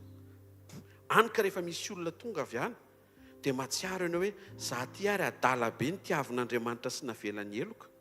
Ahoana moa tsy ahafahako mity sy mamela heloka nyity olona mihaona amiko ty ihany koa izay mety ho adala lavitra noho izaho na mety ho za mihitsy ny adala lavitra noho izy tamin'izany. Fa voaraiko fa nangin'Andriamanitra dikan'izay afaka mangina koa ho an'Andriamanitra ho an'ity olona ity. Tena kaikanao ny fifandraisanao manokana amin'i Jesosy hoe no miteraka an'izay hoe avereno fifandraisanao manokana amin'i Jesosy hoe no miteraka an'izay hoe Kolosiana 3:13 naran Jesosy mifandefera mifamela heloka ianareo raha misy manana lahelo amin'ny sasany tahaka namelan'ny tompo ny helokareo no aoka mba hamelanareo heloka kosa. Ny référence le nataon'Andriamanitra aminao no asainy averinao amin'ny hafa. Ka raha Andriamanitra mitatasika ny Andriamanitra ao dia afaka mitatasika koa ianao. Fa mbola tsy nahita an'izay hoe mizany Jehovah mitatasika.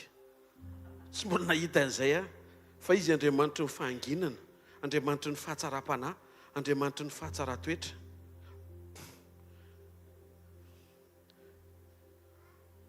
Niara natory tampiasa ny Abrahama nalahelo Andriamanitra.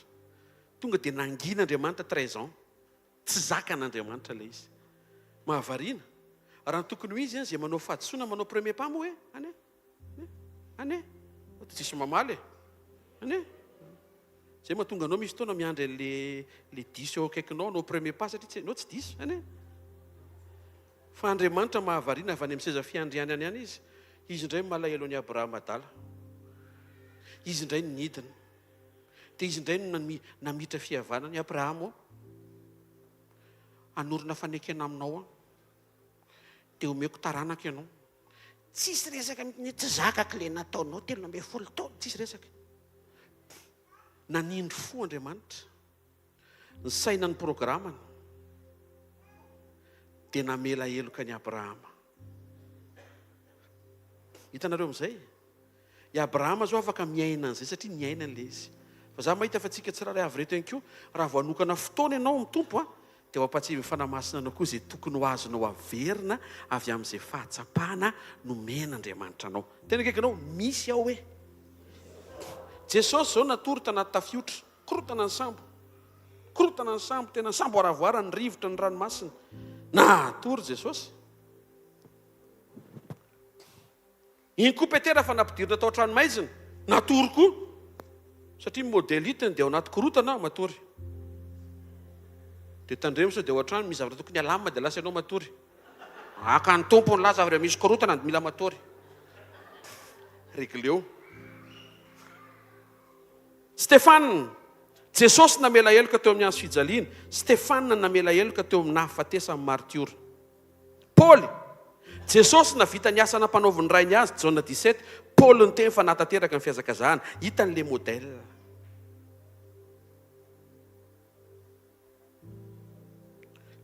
Jaona 17:16. Tsy naman'izao tontolo izao izy, tahaka tsy naman'izao tontolo izao. Jesosy tsy naman'izao tontolo izao, fa sakaiza ny mpanota. Samihafa zany Jesosy tsy naman'izao tontolo izao, fa sakaiza ny mpanota. Dia jereo fa niraisin'ny Paoly izay modèle izay, Korintiana 9:7-20 minaran'i Jesosy, tamin'ny malemy tonga malemy mba azahoako ny malemy. Efa tonga zavatra rehetra amin'ny olona rehetra mba hamonjeko ny sasany nizanizy. Paoly io zany tena misadapta be, flexible be, souplesse ny fiantsoana azy. Apôstôly souple. Tena le olona hoe izay ato misarin-doly lehilahy, fampidiriny sarin-doly dia miaraka ao izy. Tsara Jesosy izy rerin'Andriamanitra. Ato aminay ato mila manao bakirary miakatra ny pilipitra, ampidiriny ny bakirary miakatra izy, Jesosy ny tompo sy mpamonjy. Afaka misadapta amin'ny zavatra rehetra. Satria fantany fa modèle napetraka Jesosy dia afaka misakaiza amin'ny olona rehetra izy mba hahafahan'ilay olona mahafantatra ny fahatsarany sy mandray ny famonjeny. Amen. Taontsika hitsangana dia hivavaka. Misy ny asa miandry antsika. Tsy asa fiteteza-paritra fa asa fandinihan-tena. Mila manokana fotoantsika tsy ho an'ny asa ny ivelany fa ho amin'ny fiombonanao manokana amin'i Jesosy. Avy afontanao dia tena n'Andriamanitra ny etaetanao mba hanome fotoana ho an'ny tompo. Ahafahanao mifankazatra aminy.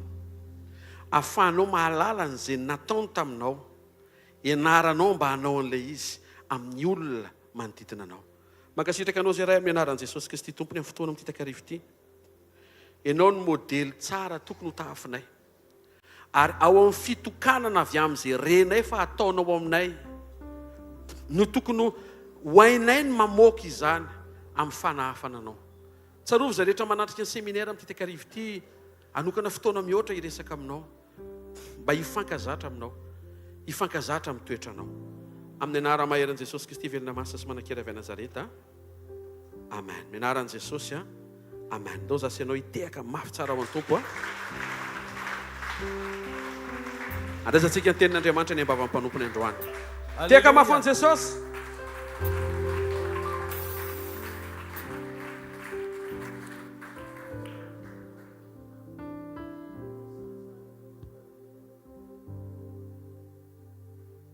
Aleluia. Mahita kisarisary androany a. Ohatra mahita bus ngeza be zany a. Dia natory daholo ny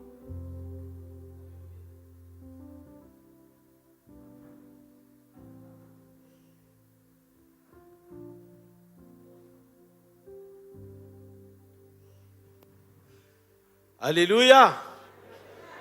Ohatra mahita kisarisary kely zany ako a. Mahita bus be anankiray dia matory daholo ny voyageur fa ny chauffeur rery ny fo. Dia tsy angano hoe taninareo hoe tonga any amin'ny destination sa tsy tonga le fiara? Tonga satria le au volant tsy matory. Fa zao eno a mifo daholo a voyageur a fa chauffeur rery ny matory. Tonga sa tsy tonga? Mafantatrareo ve le sary tiany baiboly a ny fahamarina tiany ten'Andriamanitra holazaina amin'ity takarivo ity. Ilaina ny mpitarika ho mpitily a mifofoana. Tsy mampaninona nandray fiangonana aza mbola mety hoe variana mazo mbola tokony hoentina mambavaka fa ny tsara aloha ny rehetra miara-mandroso. Amen. Ny fo tsara daholo. Manampy kokoa ny chauffeur tsy atory a voyageur tena hoe taitra miaraka aminy. Fara miara-matory daholo ny rehetra dia chauffeur rery sisa nefa lavitra ny dia hifindrany torimasony koa ny chauffeur rehefa ela ny ela. Noho izany a isoron'Andriamanitra ny séminaire antsika nandritry ny 2 andro. Fa Andriamanitra dia miasa nanatanteraka fifoazam-panahy tao anatin'izay 2 andro zay. Ndao hitetanina mafy be ho an'Andriamanitra. Tena mino amin'ity takarivo ity a fa ny fiarahantsika miaraka eto dia ho tonga amin'ilay tenin'Andriamanitra hoe tsara raha ny mpirahalahy miara-monina fa didiany Jehova ho eo mivitahiny a dia ho fiainana mandrakizay sa tsy zany e?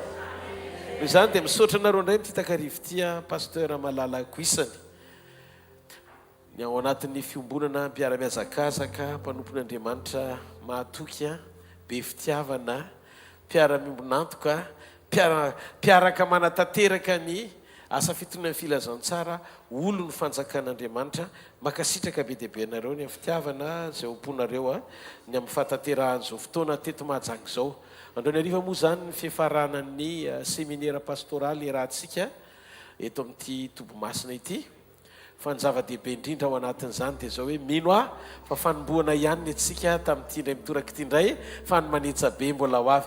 Ary raha mbola tsy tonga eny amin'ny raha ho alanitra Jesosy dia mbola manana etaety zay a ny anatanteraka an'izany eto mahajanga indray amin'ny taona ho avy. Ary amin'izay fotoan'izay a dia eny amin'ny bord de la mer indray a ny fiarahantsika ao anatin'ny grand croisade. Amen. Alléluia. Afofany amin'ny lanitra ny tananao dia ndaontsika hisaotra n'Andriamanitra ny fotsika manontolo. Jesosy eo ianao rery nomena voninahitra amin'ny fotoana rehetra. Aoka ny teny sy ny fanambarana rehetra izay hozaraina eto androany indray amin'ity takarivo ity a ny fiangonana sy ny fampakarana zany ny zava-dehibe Andriamanitra. Ny fantsipampianarana sy ny fampijoroana amin'ny sitraponao mandrakariva eo anatrehan'ireo tenim-pahamarinana zarainao sy omenao dia hoentinay Andriamanitra amin'ny fiainanay iray manontolo hiazakazanay zany sy joroanay a atanteraka ny sitraponao mandrakizay amin'ny anara mahery ny Jesosy Kristy avy any Nazareta. Amen. Jesosy any, Jesosy atrany, tsy ho foana ny fanantenako fa eo ianao.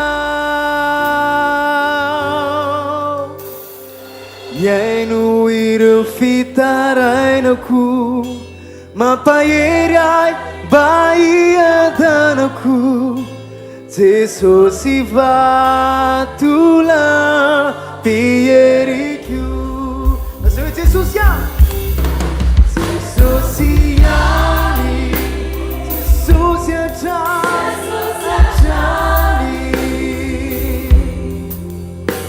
Sy ho foana ny fanantenako fa eo ihany Iaino ireo fitarainako mampahery ahy mba hiadanako Jesosy vatola Novitsika fanano hoe Jesosy ihany Jesosy hatrany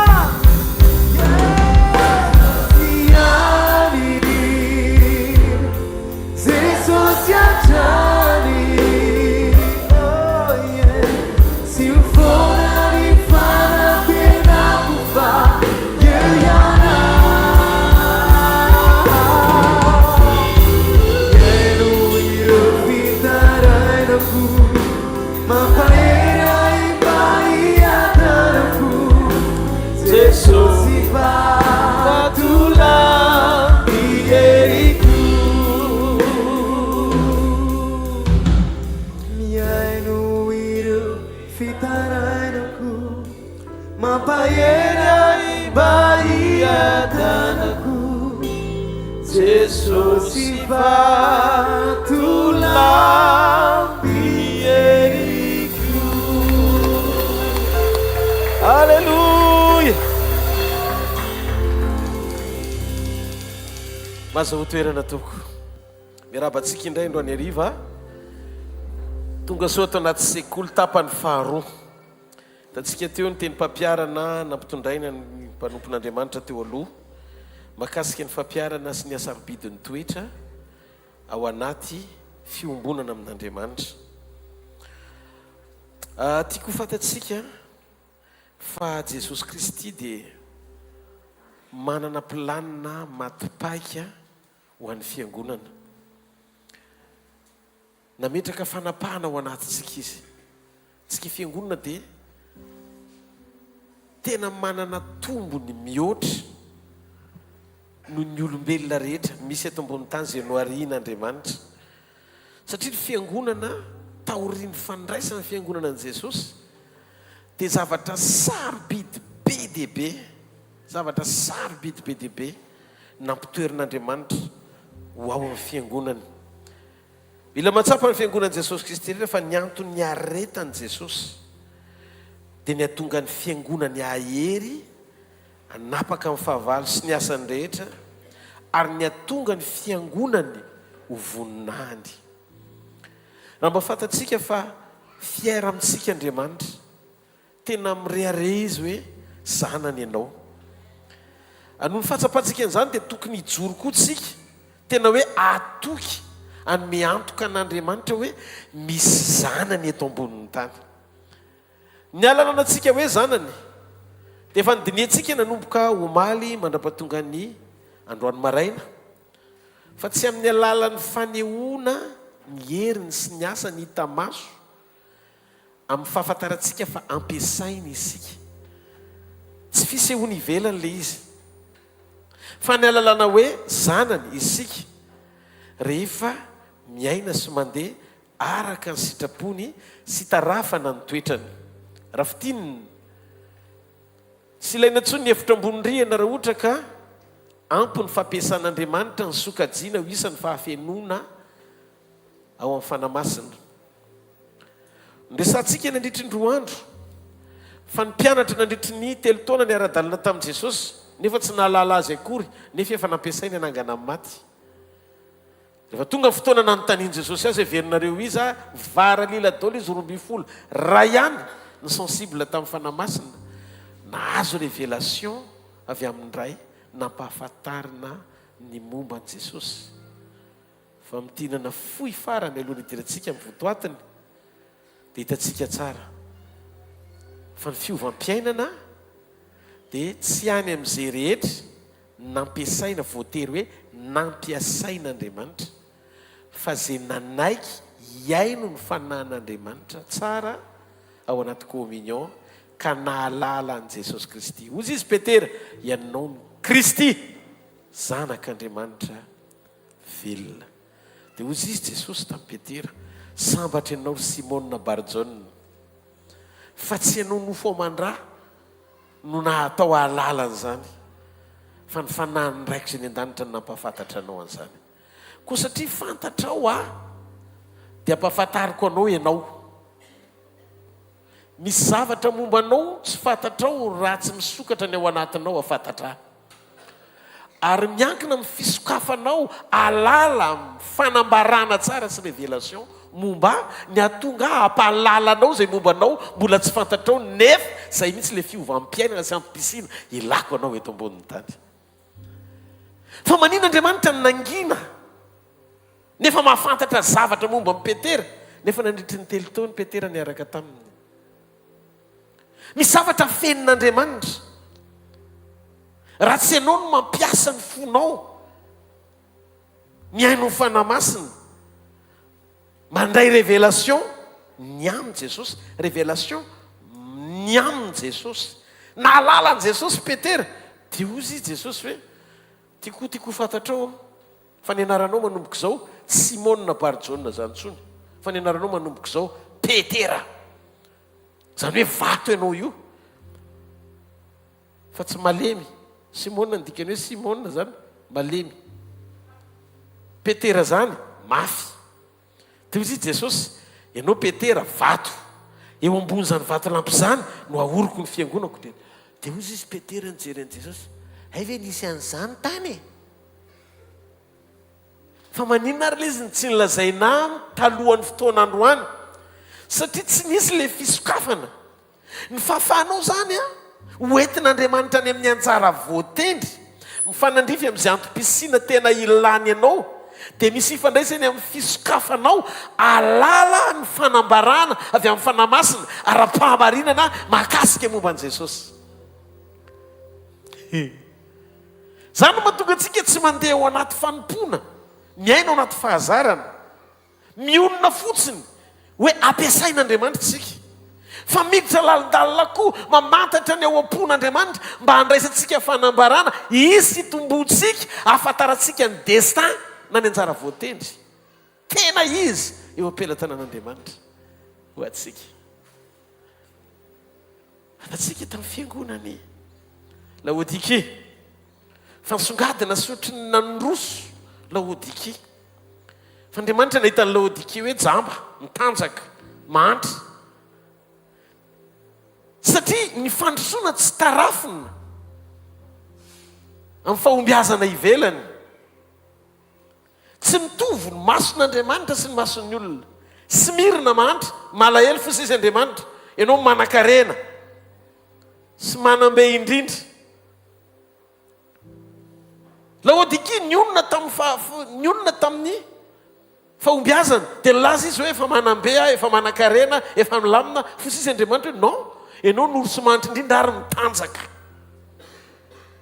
Tsika mila mijery ao anatin'ny masom-panahy misokatra mahalala ny ao am-pon'Andriamanitra, miainga amin'ny kalitao na qualité na communion iombonantsika amin'Andriamanitra alohan'ny aingatsika eo am-panompona sy eo am-panatanterahana ny asan'Andriamanitra.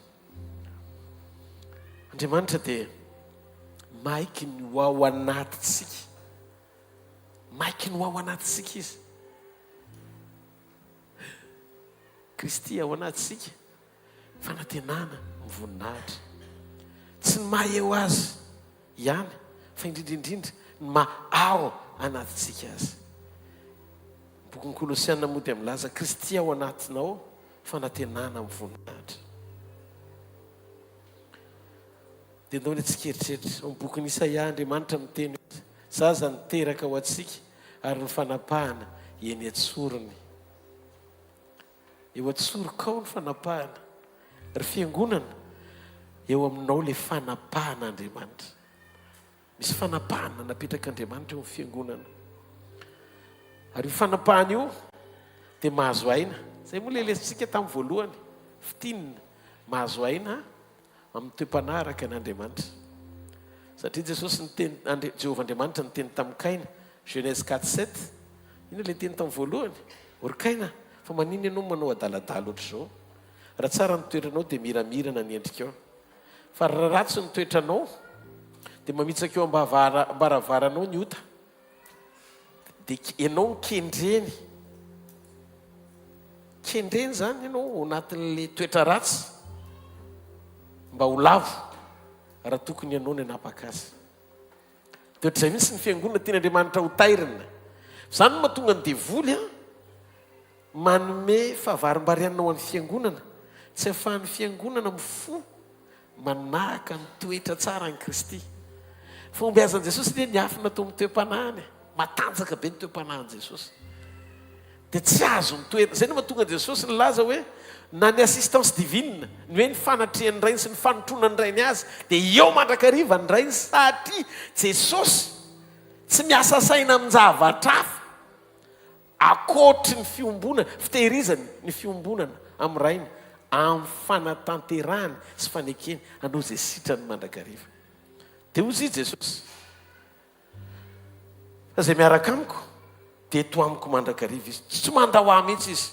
Sura zany Jesosy, ny séjourny Jesosy rehetra teto ambonin'ny tany isan'andro. Isan'andro Jesosy, ny fandalovany teto ambonin'ny tany isan'andro, dia nahatsapa fony Jesosy fa teo ny rainy.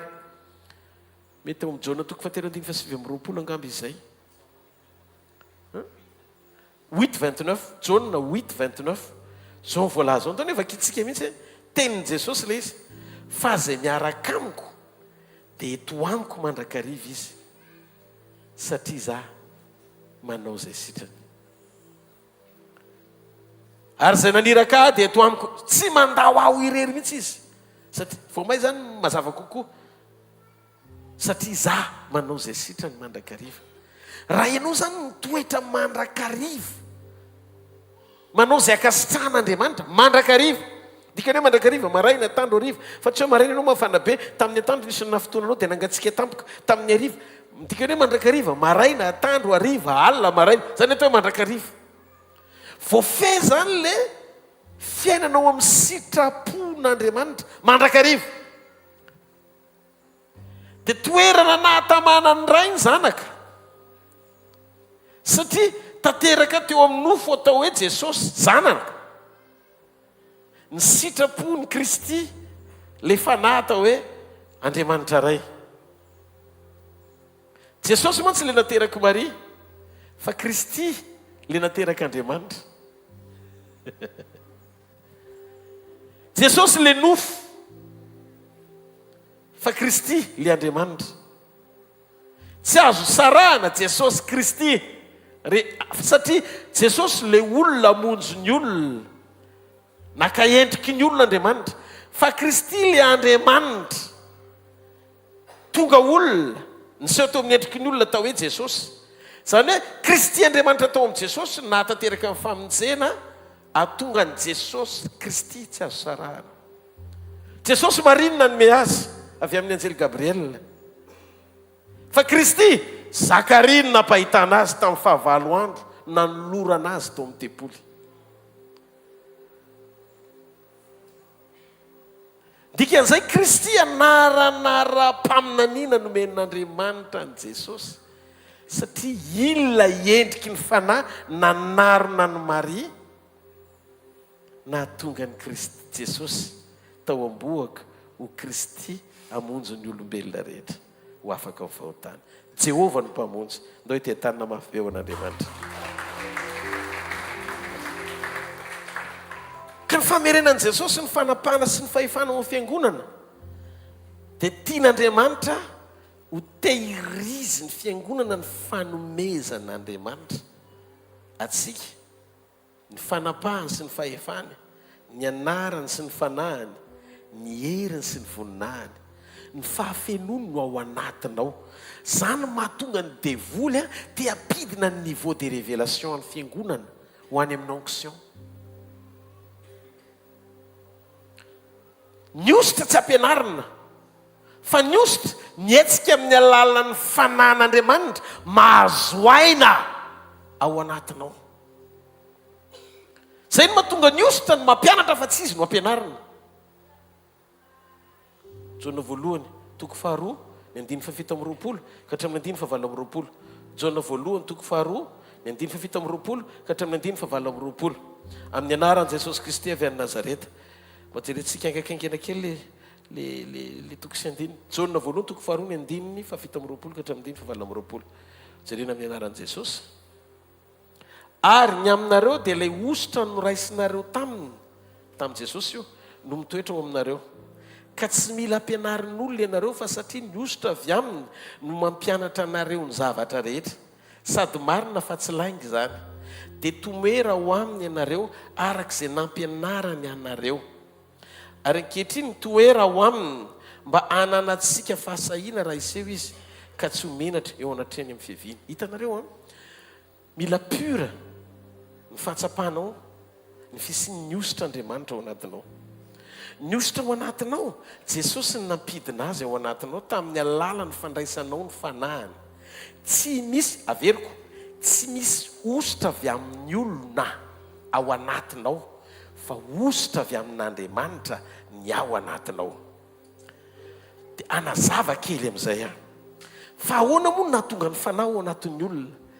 Tsy valim-bavaky ny olona no nahatonga ny fanahy ao anatin'ny olona, fa valim-bavaky Jesosy no mahatonga ny fanahy ao anatin'ny olona. Jona toko faefatra ambin'ny folo ny andiny ny faina ambin'ny folo. Za angataka amin'ray ary izy anome anareo mpananatra hafa mba eo aminareo mandrakariva. Dia ny fanahy ny fahamarinana zay tsy azo zao tontolo zao raisina andiny faefatra ambin'ny folo satria tsy hitany na fantany, fa ianareo no mahafantatra azy satria mitoetra eo aminareo izy ary ao anatinareo. Averiko, ny fanomezan'i Jesosy antsika dia tsy hoe ositra no nomeny anao, fa ny fanahany no nomeny anao. Ny ositra etsiky ny fanahy masina, fa tsy fanahy masina. Ny fanahy masina dia ilay Andriamanitra tao amin'i Jesosy na Kristy azy no nirahany ho ao anatinao tamin'ny alalan'ny fandraisanao azy. Tsy feno ny package ny famonjena raha ohatra ka tsy ao anatinao aloha Jesosy vao manana ny fanan'Andriamanitra ianao. Satria amin'ny lalàna ny famonjena dia ny fandraisanao an'i Jesosy ny ahatonga anao hiavana amin'iray satria izy ny lalana sy fahamarinana ary fiainana. Tsy misy makao amin'iray fa tsy amin'ny alalany. Dia rehefa manana an' Jesosy ianao vao mitoetra ao anatinao ny fanahany. Maninona paster zany zavatra zany? Tsotra le izy. Ny olombelona anankiray dia tsisy olombelona eto ambony tany taranak'i Adama fantatr'Andriamanitra nizan'izy. Olona ray ihany tsy nanota fantatr'Andriamanitra ary nitoerany fankasitrahany. Izy no enona, Jesosy no anarany. No maretehaka aloha n'Andriamanitra, tsy maretehaka ao an'Andriamanitra. Io Jesosy io rery, io Jesosy io rery. Jesosy rery no olona fantatr'Andriamanitra. Noho izany, ianao tsy fantatr'Andriamanitra raha tsy ao anatinao Jesosy. Zay mahatonga antsika tsy maintsy mandray an' Jesosy aloha vao manana ny fanan'Andriamanitra. Fa tsisy olona anankiray milaza fa misy fanahy masina nefa tsy nandray an' Jesosy. Impossible. Satria Jesosy rery ny olombelona masina, ny dina amin'ny fanahy masina ny fatiny dia natsangana tamin'ny fanahy fahamasinana. Na feno fepetra amin'ny fahamasinana. Afapo tamin'i Jesosy Andriamanitra averiko. Le fahafapon'Andriamanitra tamin'i Jesosy mahatonga n'Andriamanitra tsy te herika olona tsy tanteraka hafa intsony andraisana onction. Satria ny onction feno amin'ny fahatanterahana dia tsy tany amin'ny Mosesy, tsy tany amin'ny Moïse, tsy taty amiko, tsy any amin'izay na efa nandrain'i Jesosy ary tsy manana ny fanahany. Zay no mahatonga ny afo teo tapon-dohan'ny apôstôly roapolo amby zato amin'ny efatra ambondriana. Tsy hoe tany amin'ny Petera le afo no nandeha dia nanantona teo mba handray ositra amin'izay ny rehetrarehetra fa namen'Andriamanitra tsirairay avy. Satria izay nandray an' Jesosy dia nomeno fanahany ary manana ny ositra ny ao anatiny.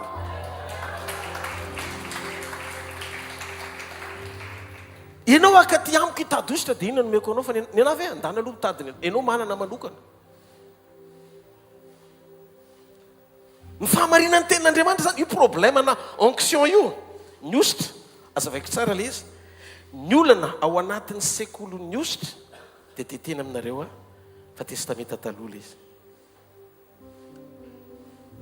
testamenta taloha le ositrositra miepita avery moezy fa tamin'ny andron'i Jesosy jereo fa Jesosy tsy nampianatra ositra sy namindra ny fanata ao anatin'ny olona zany fa izy rery ny manao batisa anao amin'ny fanamasina sy hafa izy rery ny manao batisa anao amin'ny fanamasina sy hafa ntaony tsy ketrehitra afa-po Andriamanitra fa nahita olona tanteraka anankiray fa izy zanga tanteraka tsy afaky ny andray fakasitrana mitovy amin'izay nandraisan'i Jesosy fa nazako aza mila ny fahatanterahany Jesosy mba hisertifia hoe olon'Andriamanitra sy mpanompon'Andriamanitra amin'ny alalany zay mahatonga amin'ny Paoly miteny ny fanafako an'i Jesosy anahafanahy fa raha tsy manahaka an'i Jesosy aza tafina zay midikany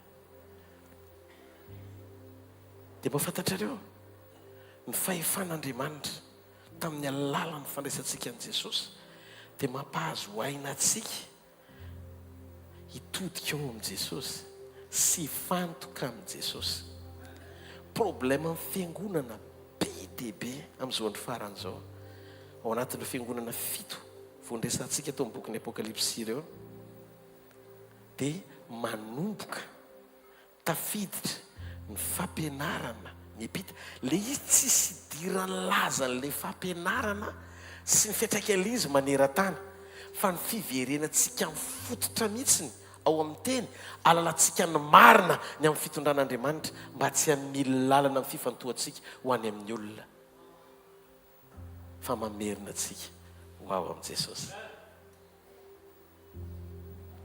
izy ny lalana izy ny fahamarinana izy ny fiainana tsy misy makany amin'ray afa-tsy amin'ny alalany tsy dika kory zany hoe aza ajaina ny mpanompon'Andriamanitra eo anoloanao ajaina ny mpanompon'Andriamanitra eo anoloanao fa aza atao mitovy rang amin'Andriamanitra izy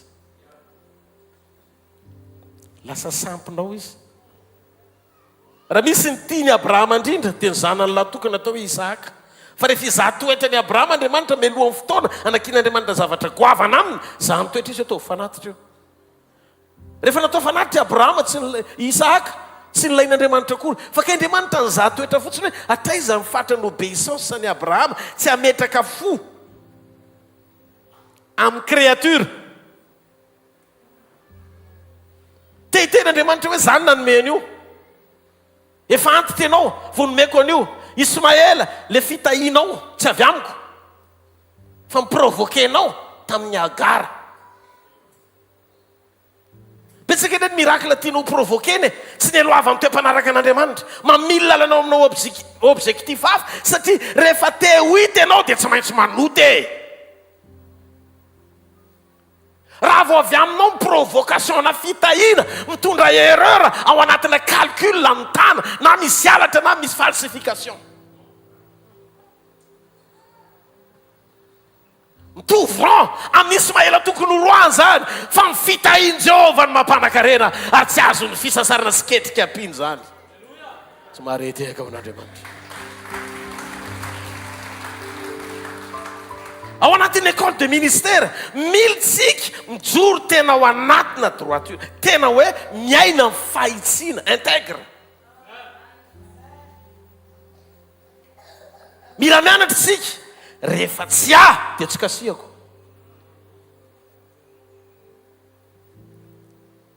ny zavatra rehetra ataontsika ety ambany masoandro dia maridrefy tian'Andriamanitra ahitana taratra ny fijoroantsika miaina ny tena fahamarinan'Andriamanitra zany mahatonga anao omen'Andriamanitra posta any amin'ny toeram-piasana any mety mpanapaka ianao any amin'ny toerana misy anao tsirairay avy any mety jerevan'Andriamanitra zay toerana tiany asiana ny zanany ny anton'ireny toerany reny sy reny fanompony reny dia hitarafan'Andriamanitra hoe atraiza ny fatra ny fahamarinanao zao re olona ry fiangonan'i Jesosy io zao vanim-potoana iainantsika zao tsy vanim-potoana hitoriana fitiavana nefa ianao ary mbola manana problème be mihitsy fampiainana zany atao hoe fitiavana zany. Inona ny fitiavana hotorintsika eo? Tsika raha mbola mavesatra be mihitsy ny tiany manodidina atsika. Tsy fotoana hitoriana fotsiny zao, fotoana iainana zao iampitana an'ilay izy. Ianao mihitsy no mila mandoaly sy mandeha mitsotsotra ery amin'ny tany ery mangataka amin'Andriamanitra hoe tsy ancienneté ny fanompona. Hoe 20 taona no nanompo an'Andriamanitra, mety 20 taona no nanompo an'Andriamanitra, fa rehefa mandeha tena mandeha ny fandinihan-tena avy amin'ny fandinihan-teny tonga ny révélation mampatsiaro anao hoe ianao ne manana problème na famela-keloka depuis 50 ans. Passé 50 taona lasa ianao manana problème na famela-keloka. Nefa ianao andeha ampiavana olona mifandrafy na tsy mifankatia. Nefa ny ao anatinao mitondra ratsy sitrana akory eo am-pitsoroana hitory tsy zara le teny fiainana. Zay no mahatsara ny sekoly ny fandinihan-tena, ahafahanao manitsy toetra ao anaty mba ahafahan'Andriamanitra manotrina anao mampiasa ny toetrany ao anatinao epita ho fiainana any amin'ny hafa. Na misy problème hitan'Andriamanitra ataoko hoe problème na toetra le izy, problème na toe-po le izy, mety manka ala, mety hoe sorena, mora sorena, mety hoe mora tezitra ianao, mety hoe mbola miaina ao anaty falotona, manana ota miafina. Zany rehetrarehetra zany vesatra atonga ny filazantsara. Tsisy fiatraikany eo amin'izay olona miaina anao mba hatonga ny hafa hiova fo. Tena hoe hiala amin'ny ratsy fanao satria fiainana ampitaina le izy fa tsy fahamarinana na sekolina toetra hoe sekolina na fahalalana fotsiny ampitaina. Ny filazantsara tsy fahalalana ampitaina fa fiainana ampitaina. Zay mahatonga ny fahalalana azon'ny satana hidirana sy avilivily. Zay le lentsika teto amin'ny atoandro. Fa ny fiainana miafina ambadiky ny révélation sy ny fanekenao hisokatra ara-panamba fanifana masina mitarika anao amin'izay sitrapon'Andriamanitra tiany hijoroanao mamafy angonana anao tsy maretehaka ao an'Andriamanitra. Dia ozy izy ny Baiboly le sasaterako nareo dia mifanapahany eo antsonony aizaka ny soroka ao vatana. Jesosy ny loha ozy izy ny ten'Andriamanitra tsika ny tena. Zany mahatonga ny grady apetraka eo atsoroky ny manam-pahefana. Mamaky Baiboly ry zareo satria le fanapahana eo atsorony. Zany hoe ny fanapahana dia eo amin'ny corps du Christ, eo amin'ny corps, eo antsorony. Eto vatana manomboka eo amin'ny tenda midina, fa ny loha manomboka eo amin'ny tenda miakatra. Dia lidy tsy napetraka ny Baiboly ary ny fanapahana dia eo atendany amin'izay sady mahazo ny vatany mahazo ny lohany.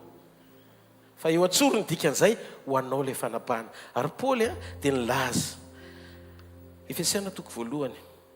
Alefantsika ankaikainkany Efesiana toko voalohany ny 9:20 ka hatramin'ny 9:20. Efesiana toko voalohany 9:20 ka hatramin'ny 9:20. Ary ny fioaran'ny alehibe an'ny hery no antsika izay mino araka ny fiasan'ny hery ny faherezany. 9:20. Zay nataony tao amin'ny Kristy tamin'ny nananganana azy tamin'ny maty sy ny nampitoerana azy eo amin'ny tany ny ankavanana ny an-danitra. Dia rehefa tsika 9:20 ambony lavitra noho ny fanapahana rehetra sy ny fahefana rehetra sy ny hery sy ny fanjakana ary ny anarana rehetra izay tononona tsy amin'izao fiainan'izao ihany fa ho amin'ny ho avoko. Halleloja. Ho an'iza le izy? Ho an'ny fiangonana. Mbola misy fe ny 9:20? Alefasy ny 9:20. Dia mampanaiky ny zavatra rehetra eo ambany tongony izy. Ny zavatra rehetra eo ambany tongony ka nanao azo lohany nanapaka ny zavatra rehetra. Ho an'izy? Ho an'ny fiangonana. Fiafarana ny zavatra rehetra ho an'ny fiangonana. Raha mbola eto an-tany ny famonjeny Jesosy dia faty antoka mba hahazahoan'ny fiangonana tombony. Zay no mahatonga ny fahafenona tovozona ao amin'i Jesosy. Satria rehefa vita ny zavatra rehetra dia fanapahana noho ny raisiny. Zay no mahatonga ny karakteran'ny olon'ny fahasoavana tsy mirona makany amin'ny toe-tsaina te hanangona be. io toetsaina tianangona be io tsy toetsain'ny fiangonana io fa toetsain'ny jentilisa.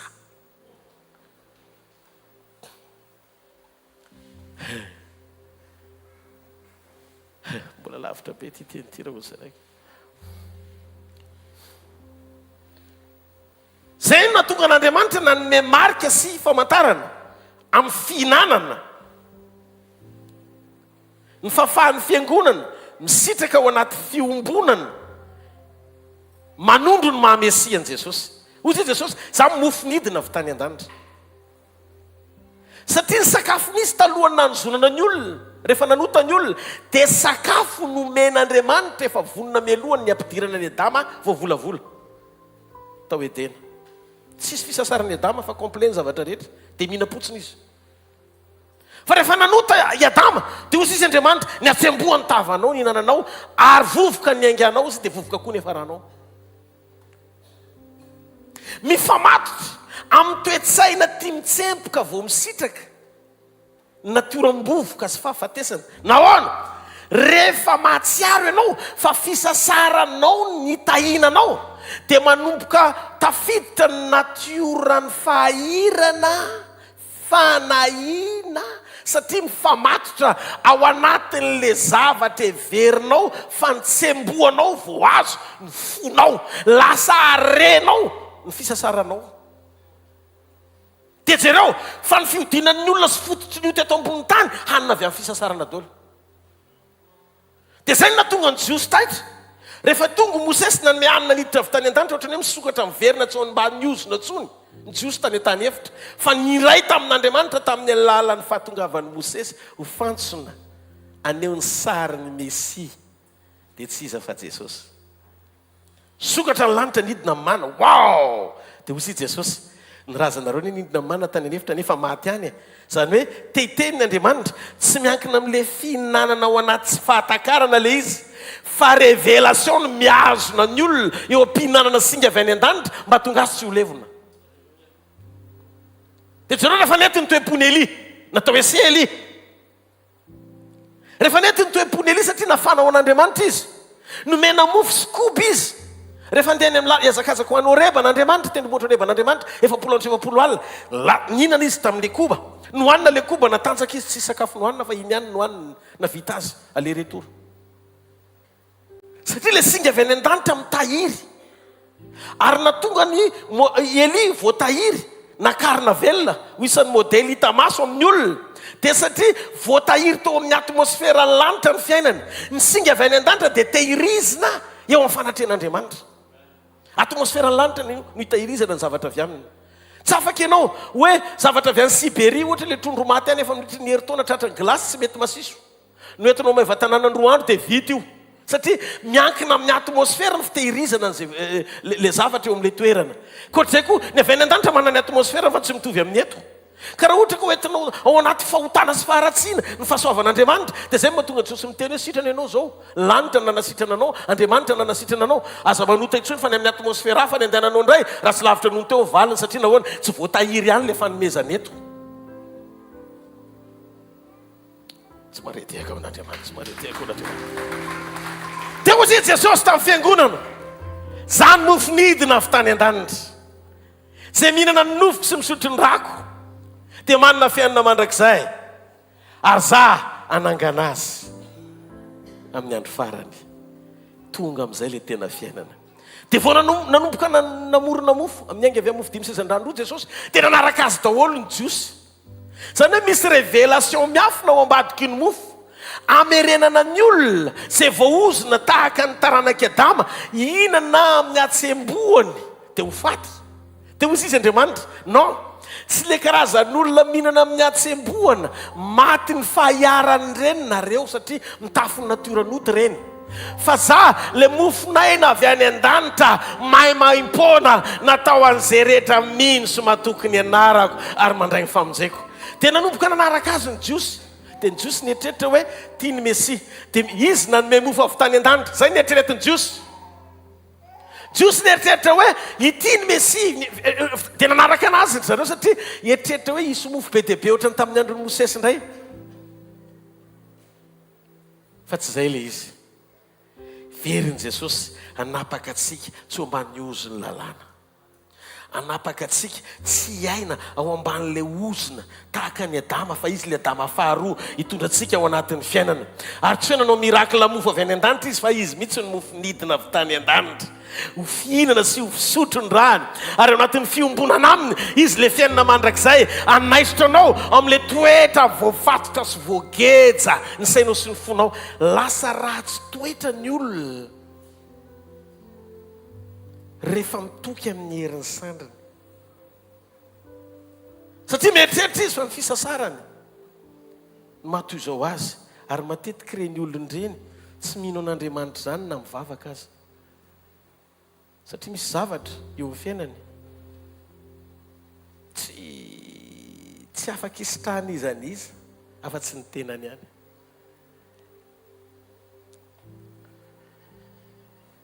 Signe na faneom-pamantarana zany fa amin'ny alalan'i Jesosy ry fiangonana sady mamerina ny fanapahany eo antsorokao izy.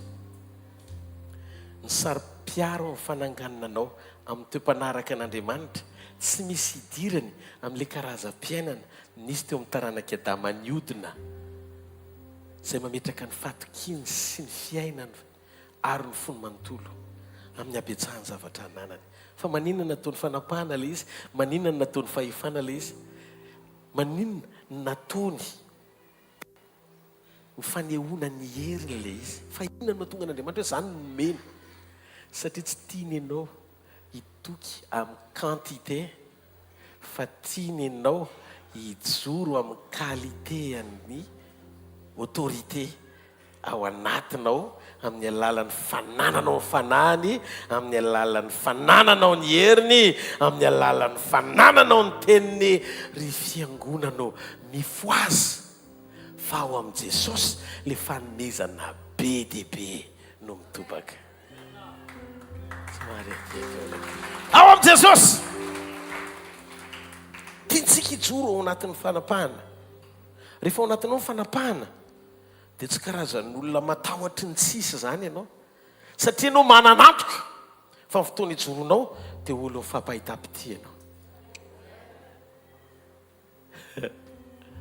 Be zavatra tsy azonao. Atsangareo tanareo raha azonareo le zavatra zaraiko. Tena azo raha tena azo totrao fa hoentiko mora raha ohatra ka tsy azonao. Ataovatra raha mbola tsy azo tsara, tsy maneno. Wow, mbola mariny tsy mahazo. Azo.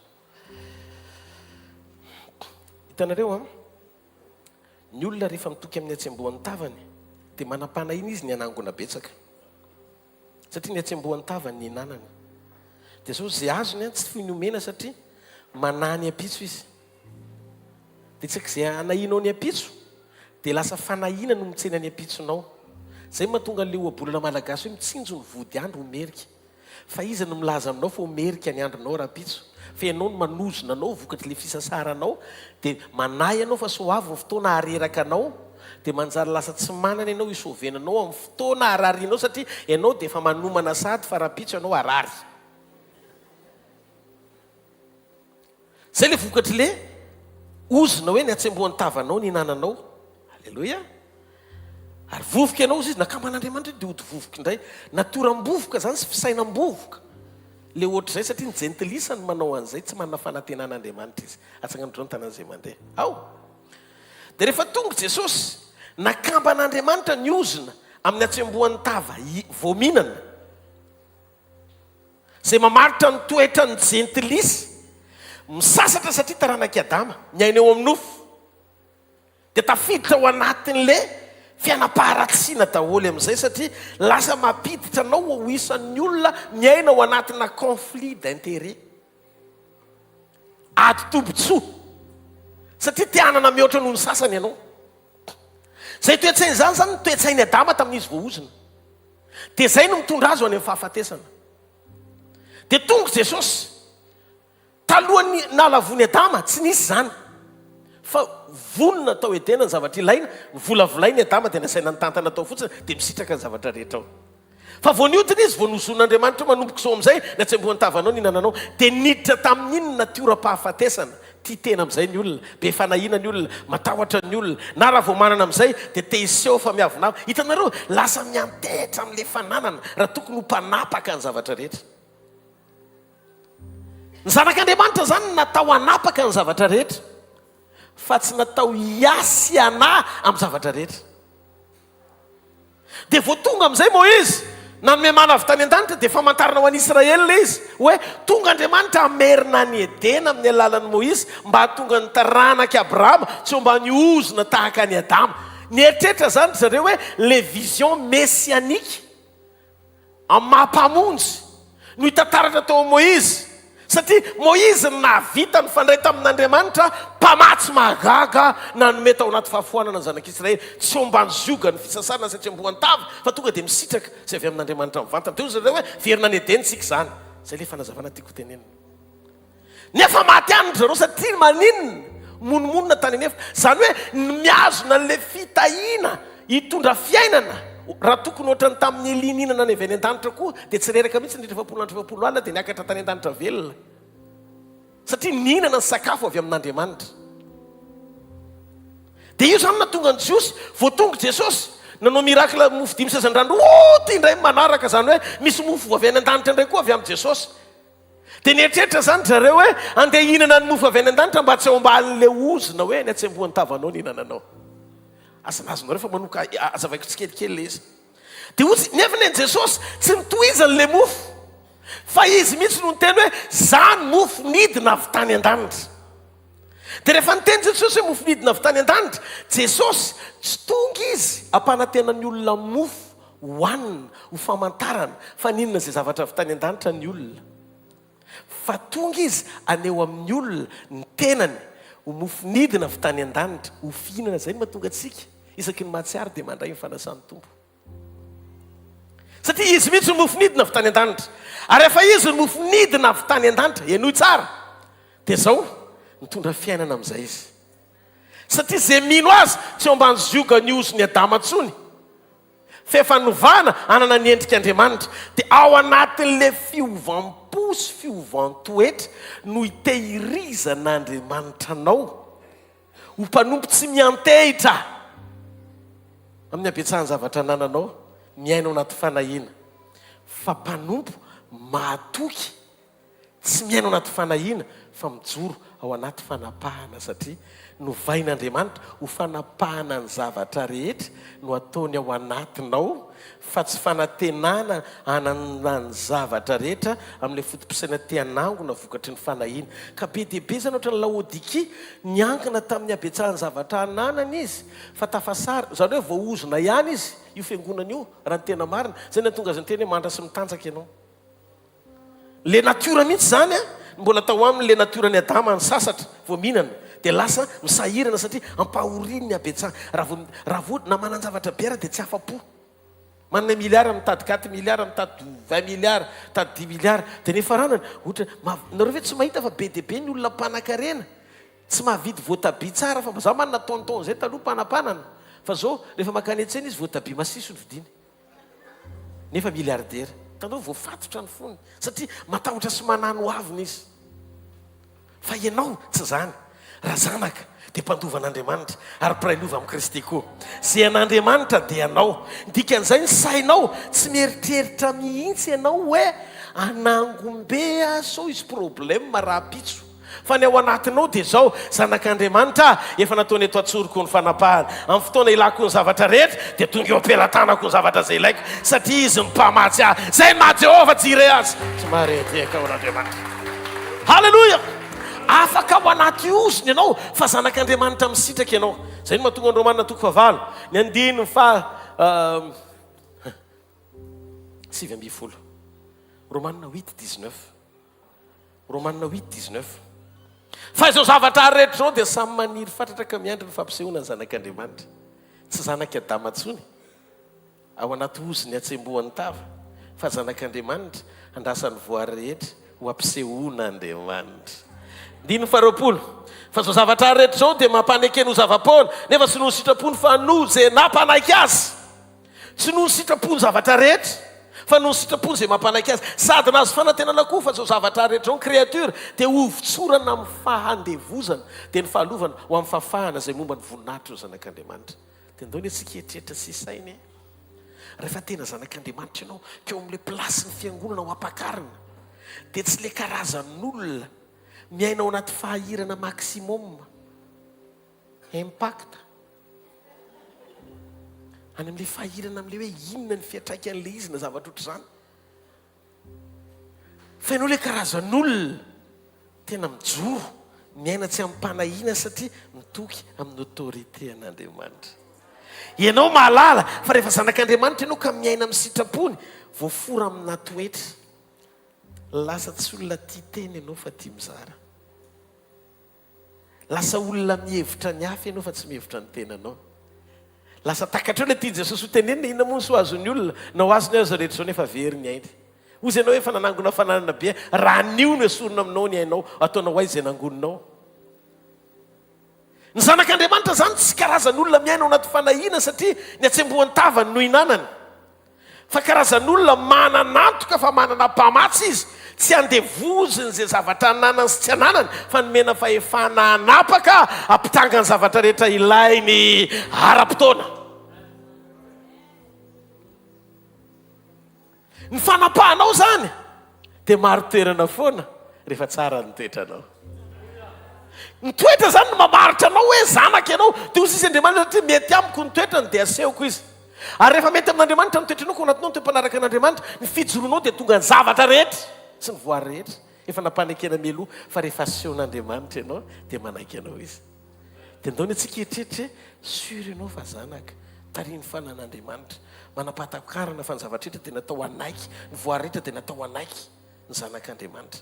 dia ndao ny atsikisainy ho tafapetraka ao anatin'ny fonao ve fitiavatena lasa manana toe-po mora honena ny hafa ianao rehefa omponao ny fony Jesosy.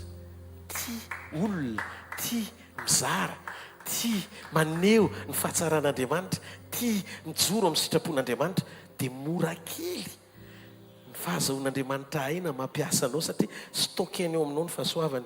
dia jereo anefa mbola toetra ihany koa no mahatonga an'Andriamanitra mampitombo fahasoavany fa Andriamanitra manohitra mpiavinavina fa manome fahasoavana bebe kokoa amin'ny manetry tena. Zany no mahatsara ny sekolony toetra fa ny manana anao anana fahatsapanao anaty fa feno Andriamanitra ianao ary rehefa feno Andriamanitra ianao dia amorainao anao ny zavatra rehetra tsy hoe anangona mba azo ny zavatra rehetra fa manapaka amin'ny zavatra.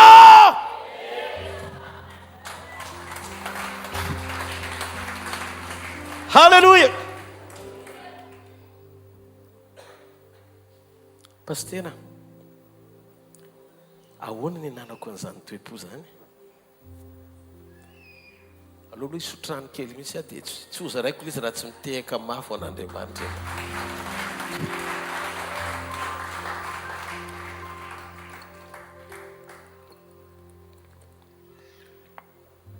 Mahagaga fa ny zavatra mahasoa dia tsy voatery ho zavatra tiany lelako. Ny rano tsisy tsiro fa ilaiko mihoatra noho jus.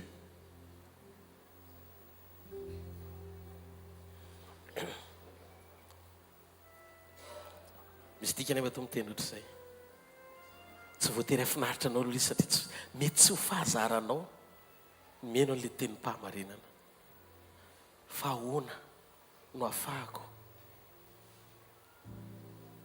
manana zany toe-po zany mandalo ianao ny sekolo ny famorana toe-po. Io tsy vitany tena hoe ianao le fahamarinana dia amenina aleloia fa forana mihitsy le toe-po. Ny responsabilité ngeza be tsy ekin'Andriamanitra amin'ny olona tsy azo miantoka. Tsy heve nijeren'Andriamanitra hoe nadolo ny zavatra vitanao fa toe-po nijeren'Andriamanitra hoe mahazaka an'ilay izy ve ianao. Zavatra anankiray raha mbola kafizinao ka tonga faniriana ao anatinao mibahana eo am-panomponao an'Andriamanitra dia sakana tsy hampahamaro toerana amin'ny fahefan'Andriamanitra zany hisetrasetra amin'ny alalan'ny fampiasany ianao satria ninninina faniriana mamesatra ao am-ponao dia hampanotanao. Zay mahatonga ny Abrahama nysedraira aloha atolotra Isahaka. Voasiro Andriamanitra dia ninina tamin'ny tenany hoe ho tanterahako aminao amin'izay ty programa ngeza be ty. Aza maniry ny Abrahama hoe sambatra mihitsy izy fa Andriamanitra mihitsy ny namangy azy tao an-trano. Non, tsy fahamangina famangina le izy fa Andriamanitra mihitsy ny sira hoe mendrika ny Abrahama no natanteran'Andriamanitra nireo programa rehetra tian'Andriamanitra atao eto ambony tany amin'ny alalan'ny fanekena ara-taranaka hiaraka amin'ny Abrahama.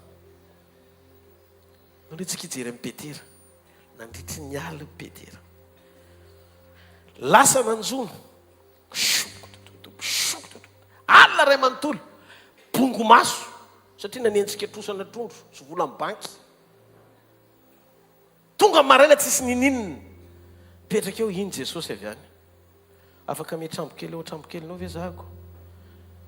Inona mofo malalaka ny sambo fa tsisy trondro midira tompo a. Fa raha fenokolo izy dia tsy afaka niditra Andriamanitra. Problemanao misy za ianao efa avy any amin'izay nafenofeno anao ihany vao manatona an'Andriamanitra. Noho izany ny cœur-nao fonao efa fenoko, inona tsoa no fenona, inona tsoa ny idirany. Na miditra izy miafiafy. Matetika ny olona rehefa manana toe-po mahatsiaro tena hoe manana ny ampy any anjorony Andriamanitra anao. Zay no tonga le mpanan-karena tsy afaka nanaraka an' Jesosy. Ndraikitra tamin'ny fonony areny teo Jesosy hoe fa tanterana angano tadiavinao. Raha te ho tanteraka ianao ndana midio fa nanao dia malaelo any dia via naraka. Satria tsisy olona manaraka tsy votsotro zany. Mila visirina sy forana aloha vao lehilahy.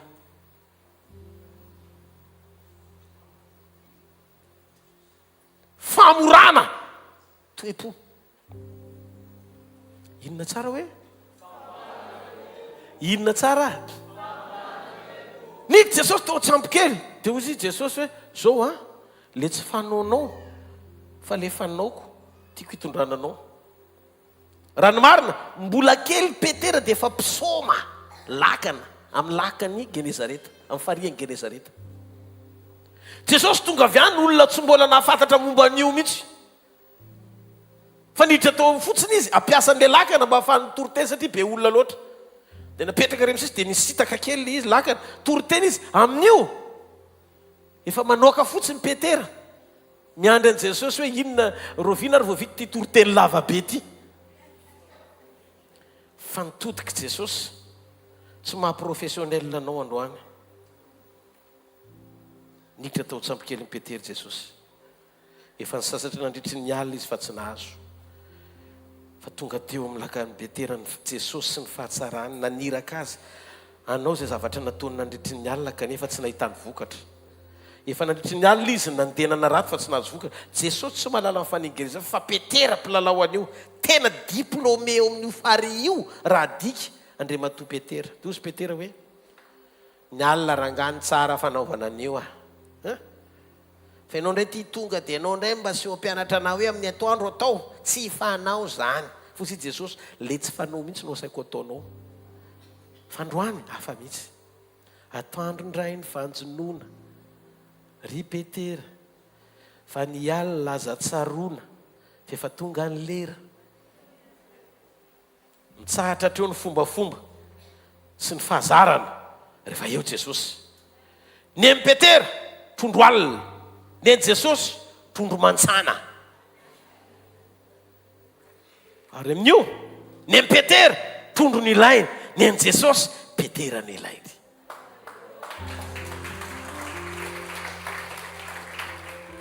Inona ny zavatra nisy?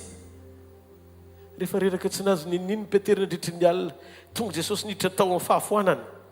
Avy Petera sady efa reraka ny tsy nazo trondro iny, zany hoe ao anatin'le fahakizikizitinana tsara iny. Eo am-piandrasana ny asan'i Jesosy, efa avy nitoroteny Jesosy vao nitodika tany amin'ny Petera. Vita ny asa, todika tany amin'ny Petera amin'izay izy. Dia hozy Jesosy hoe aron-tsainy raha ataonao. Dia hozy izy Petera, eny e, noho ny amin'ny teninao. Zava-dehibe, mila omenao lanja ny teny, mila ekenao ny teny, mila iainanao ny teny. Nataony Petera zay nilazain'i Jesosy na tsy takatry ny sainy azy. Mety tsy mahazatra azy. Fa zao ny zavatra nahavariana, tonga ny trondro mihoatry ny fahatakarany ara-teolojika.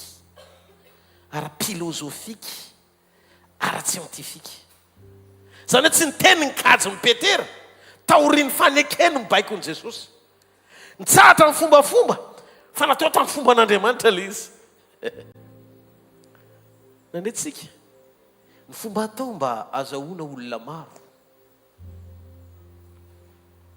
atao daholo zao karazan-javatra zao anangon'olona fa milohan'ny anangonan'olona ho anizy aloha le olona fa mamitaka anao io pastera raha vao tsy ho an'Andriamanitra ny fonao dia aza manangon'olona ho anao satria tsy ho any an-danitra kory le olona lasa olona angonina mpandroso fiangonana fa tsy olona ho fanina mba ho tonga any amin'i Jesosy na eo anaminy satria anao mahatsiaro misy effortnao le izy fa rehefa tonga Jesosy tao atsampo kely ny tena marina mila miona amin'i Jesosy tsika mihitsy mila miona amin'i Jesosy aloha zay le famorana toe-po zay tsika ny mila miona amin'i Jesosy aoriny feonatsika amin'i Jesosy miova ny zavatra rehetra satria tsika mihitsy novainy Jesosy ahoana fisehoan'le izy afaka mba ampidirinao lalindalina kokoa ve pasteur le zavatra tiana olazaina tsy fahatakarana le théolojika tsy le nianaran'ny Petera tamin'le principe tany aloha tsy filozofika tsy le fampiasan'ny saina hoe zao no atao dia tia ny taktika dia tia ny teknika dia tia ny bazilika tsy filozofika le izy tsy scientifique le izy fa tenin'Andriamanitra le izy ahoana fisehoany vao niseho ny voninahitr'Andriamanitra dia zao nakasipo amin'ny Petera le vokatra ny metin'i Jesosy tonga dia adinony le trondro tany tongotra Jesosy izy netoraka melamo fa olomeloka ny olona sensible amin'ny teny tonga dia metoraka pototry ny tongotry ny fahamarinana Jesosy ny lalana sy fahamarinana ary fiainana ny akohaka izy teo tongotry Jesosy ary eo amin'ny 5:10 amin'ny lioka toko 5 ny 5:10 jereo ny 5:10 azafady amin'ny lioka toko 5 ary rehefa nampiantsona ny sampo kely ny teo an-tanety izy dia nafoy ny zavatra rehetra ka nanaraka azy eritrereto hoe trondro ny tadiaviny alina fa tsy hita ny tonga maraina feno loatra adino teo an-drano ny trondro ny lakana ny arato fa lasa izy nanaraka an'i Jesosy dikan'izay aoriny fionanao amin'i Jesosy ny atao hoe fiovam-po marina tsy nitory Petera taorinan'io hoe reo fomba azahoana trondro maro evanjelika satria tsy orienté tany amin'ny trondro ny fitoriany fa orienté tany amin'i Jesosy rery ny fiakofany ary ny alalàna faneona tamin'i Jesosy ny olona anankiray mafoy zavatra rehetra dia manaraka azy mafoy zavatra rehetra dia manaraka azy adino ny arato adino ny trondro adino ny lakana io hitantsika amin'ny 5:10 ary efa nampiantsona sampo kely ny teo an-tanety izy nampiantsona dia nafoy ny zavatra rehetra zany hoe na trondro zany tao na ny arato zany tao nanaraka an'izao ohatrany hoe adinony jamba ny fahatsarany Jesosy fa raha mbola tsy Jesosy ny fahatsarana ambony indrindra ao am-piangonana fa fintantanana fiangonana asan'Andriamanitra tsy fantatra hoe inona daholo ny karazana fa tsy mbola Jesosy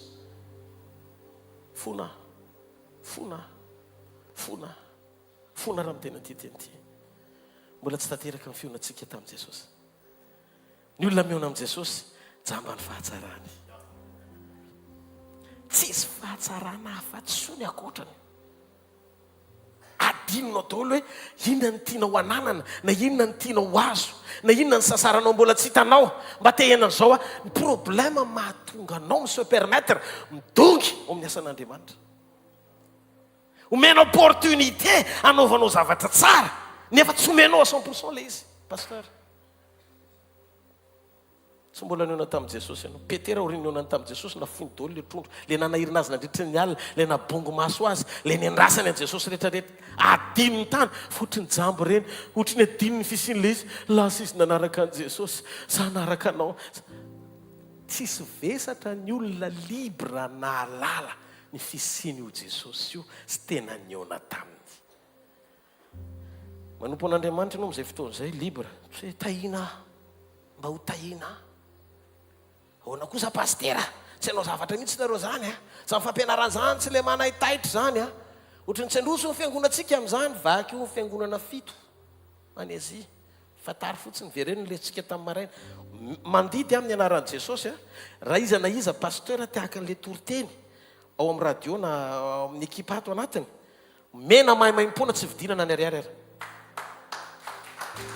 aloha ny tenin'Andriamanitra ivelatra tena hoe iainantsika satria fampatsivana ny fiainam-panahintsika zany tovy amainina moe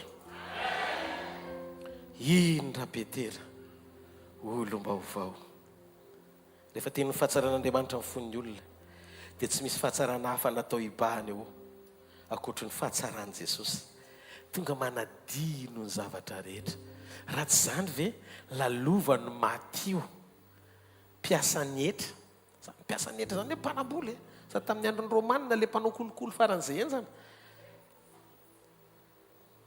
fa ozy Jesosy nijereny ohatr'izany Matio avy anaraka sorira tsotra kely malefaka kely tonga dia nanao passation teo ny eo Matio tonga dia lasa ny alan'ny sezany nanaraka azy nde inona no ndrasan'i Jesosy amintsika fiangonana atsangany ny tanantsika izay pasteur tonga eto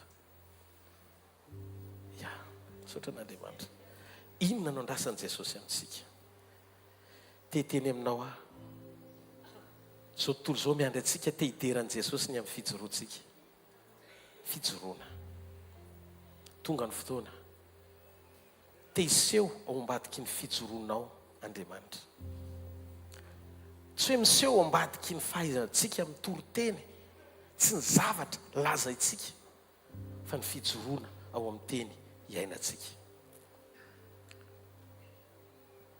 eritrereto Zakaiosy républicaine lehibe amin'ny mpahamoretra mpanan-karembe mpanodikodim-bola mpanangona amin'ny tsirariny nidiran'i Jesosy tao an-tranon'ire mandeha tena niona tamin'i Jesosy zay zavatra mifikiriny nafoiny avy efatreny zay nalaiko tamin'ny fanambakana ny atsasako mifananako omeko amin'ny malahelo dia Jesosy amin'izay vita ny mission zanaky Abraham izy lasa izy mivoaka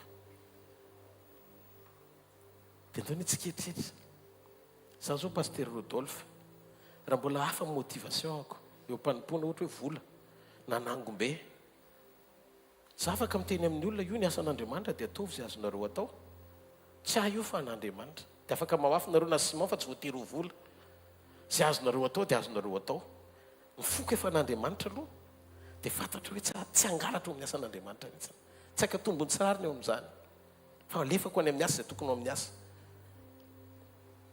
fa ny zavatra mitranga be dia be Zakaiosy jentilisa tsy nalala an'Andriamanitra nafony zavatra rehetra ny eo tamin'ny fahatsaran'i Jesosy fa zao milaza marina aminareo mbola misy ny taraiky resin'ny Zakaiosy nefa mpisoron'Andriamanitra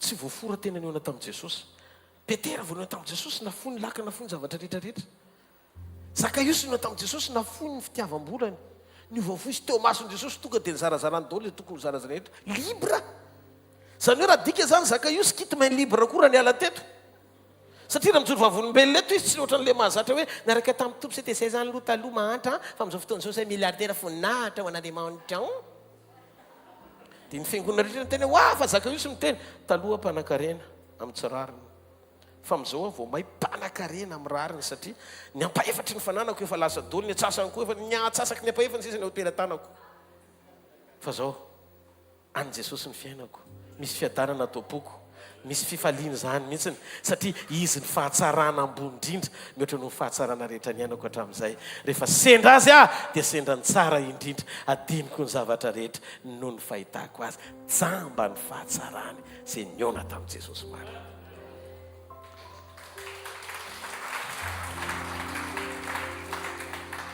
ndana ny tanio Daniela fijoroany Daniela rery Babilôna ray manontolo ny babon'Andriamanitra fijoroany Sadraka sy Mesaka sy Abednego natonga ny Babilôna ray manontolo koa ho an'Andriamanitra mivoaka mihitsy ny didin'ny mpanjaka noho ny fijoroany dia zay tsy manompo ny Andriamanina atao inona ny tranony atao WC tsy mila manamboatra WC tsika fa ny tranon'olona tsy mino an'Andriamanitra tsika manatitra andreo entana mavesatra rehetra any mametraka ny arenana fenina misy olona eto tahiny Andriamanitra ka fotoana zao ijoroana sy iainana ny teny fahamarinana tsy zara-teny momba ny fitiavana fa mampiaina ny fitiavan'Andriamanitra. Tsy mora hoe mizara teny momba ny fahatsarapo sy fahalemem-panahy fa olona niala amin'ny avonavopo mijoro amin'ny fanetretena mizara teny fiainana. Rehefa miova ny toetra, miova ny toe-po, miova ny fanao, manomboka araka ny sitrapon'Andriamanitra dia manomboka azo hainy Jesosy satria ho avy Jesosy. Dia mba hatao vonina kely ny teny eo amin'ny Efesianina 5:7-20 rakizy. Efesianina 5:7-20. Rehefa ho avy Jesosy dia fiangonana tsy misy pentina na fiketronana no ampakariny. Mba ho raisiny ho an'ny tenany izany ho fiangonana malaza, tsy misy pentimpentina na fiketronana na zay toy izany, fa mba ho masina sady tsy misy tsiny izy.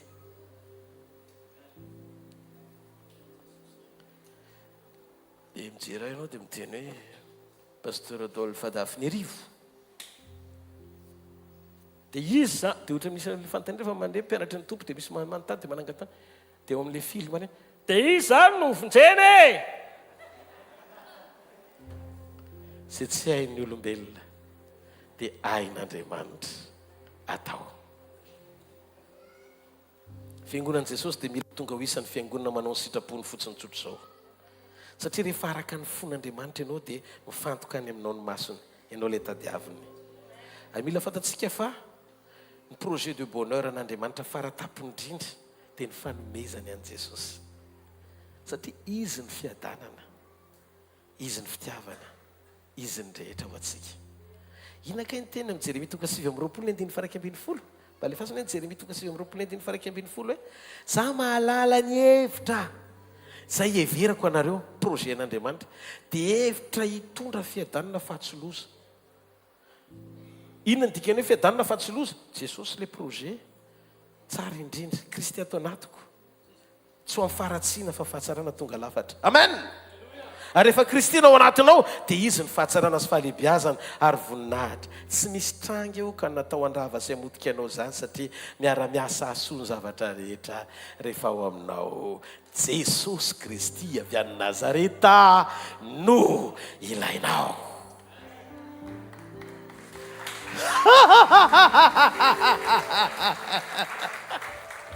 Halleluja! Halleluja! Mafantatra ireo fa faly be mizara zany teny zany. Mahazo aina be mihitsy. Henoko hoe tsisy tsiny le teny na kely azy. Dia zay liberté ao anatin'ny fitondrana ny afatr'Andriamanitra zay, zay fafahany zay, fafapo zay, manome fiadanam-po zay. Satria tena nzara teny fiainantsika. Zany ny tena tokony ho séminaire pastoraly. Tsotra aminareo manana fahalalana be dia be ny amin'ilay danse classique taloha. Point folo nomeko anao momba ny fampandrosoana fiangonana milalala sy blilili fa tena mioraka ty saly ty eo. Wow, c'est étoile zany. Fosy Jesosy tsy mapakatra anao. Tsy fampandrosoana ety ivelany no ilaiko fa fankasitrahana ao anaty ahafahako mampandroso ety ivelany. Tsy natao hiahanao ianao ry fiangonana fa an' Jesosy ianao. Ary izy misy miteny aza manahy na inona na inona. Aza manao tahaka ny jentilisa ozy izy zay fatra-pitady ny fitafiana sy fianina sy famantarana zany ny tadiavina. Fozy izy Jesosy ny anina tsy ambony noho ny tena, ary ny anina tsy ambony noho ny aina, ary ny tena mbola ambony noho ny fitafiana. Ka raha ianao manana tena aza mihazy amin'ny hotafianao, fa raha ny tenanao raha mbola nomeny velonainy ianao misaora azy fa zay tafy ianao vitany. Ary matoa mbola mananainy ianao aza mihazy eo aninao fa izy mihevitra ny mombanao. Aza vela izy fahotana ao anatinao mijoroa ho lehilahy lehibe amin'izay. Olona natao aneo ny fitiavansika.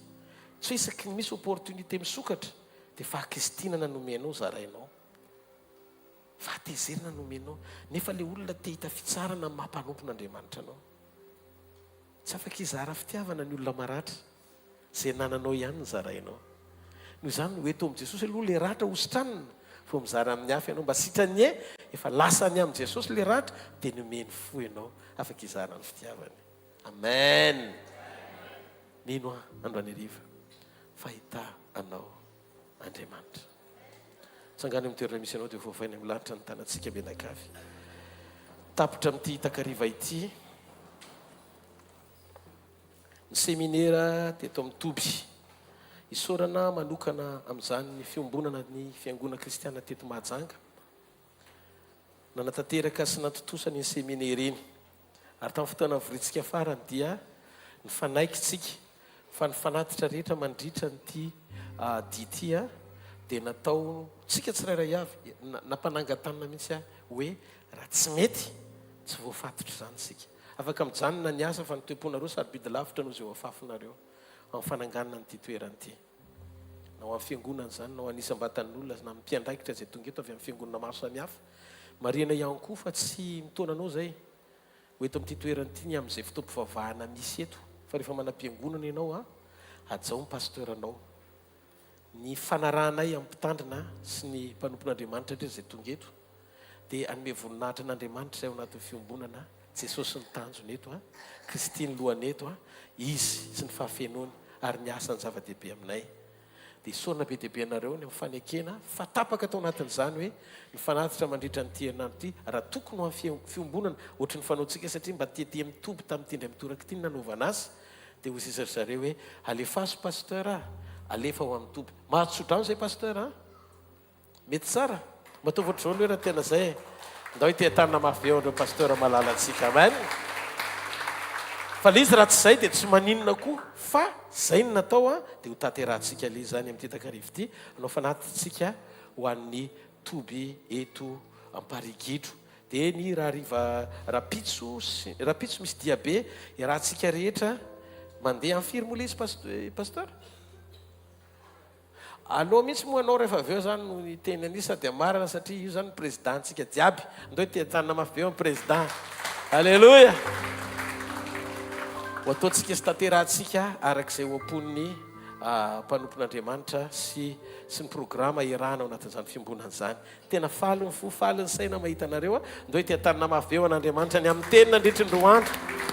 Za tena mino, za tena manatena, za tena mahatoky fa hafa mihitsy ny fiombonana eto Mahajanga aoriana an'izay seminaire zay. Ndao itetanina mafy eo an'Andriamanitra asiantsika fiderana ao anatin'ny fanaovana ny fanatitra ho voninahitra Andriamanitra. Ndao ary toko.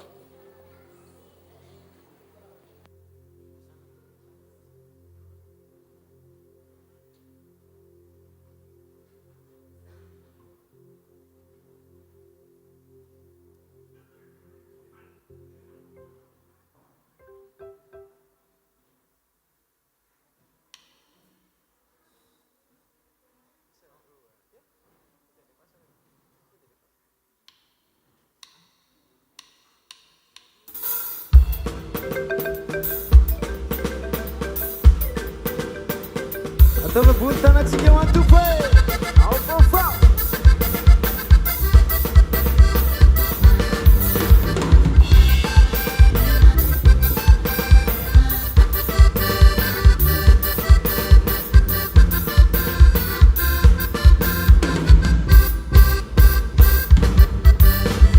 Tile fiderana manda vasacane, e tile fiderana mama faturane.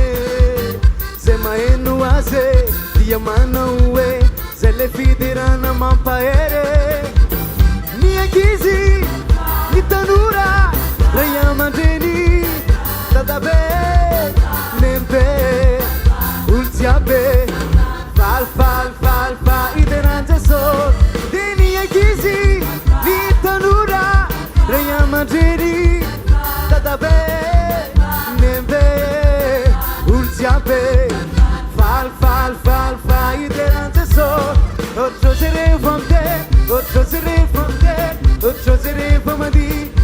serefo madi Amni funai, amni senai Amni erinai Nu iderana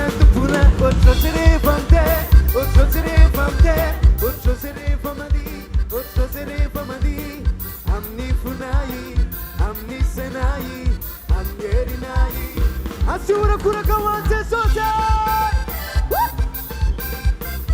Atama pule tanane.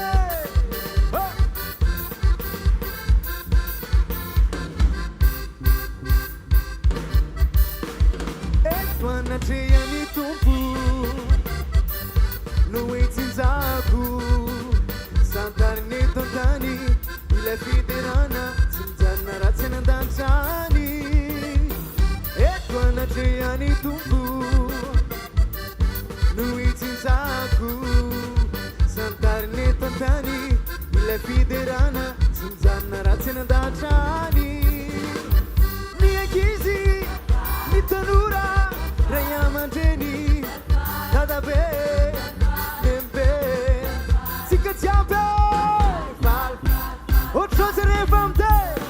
Otrosere famte. Otrosere famte. Otrosere famadi. Otrosere famadi. Amni funai. Amni senai. Amni nai. Ludirane funa. Otrosere famte. Otrosere famte. Otrosere famadi. Otrosere famadi. Amni funai. Amni senai. Amni nai. Atove pure.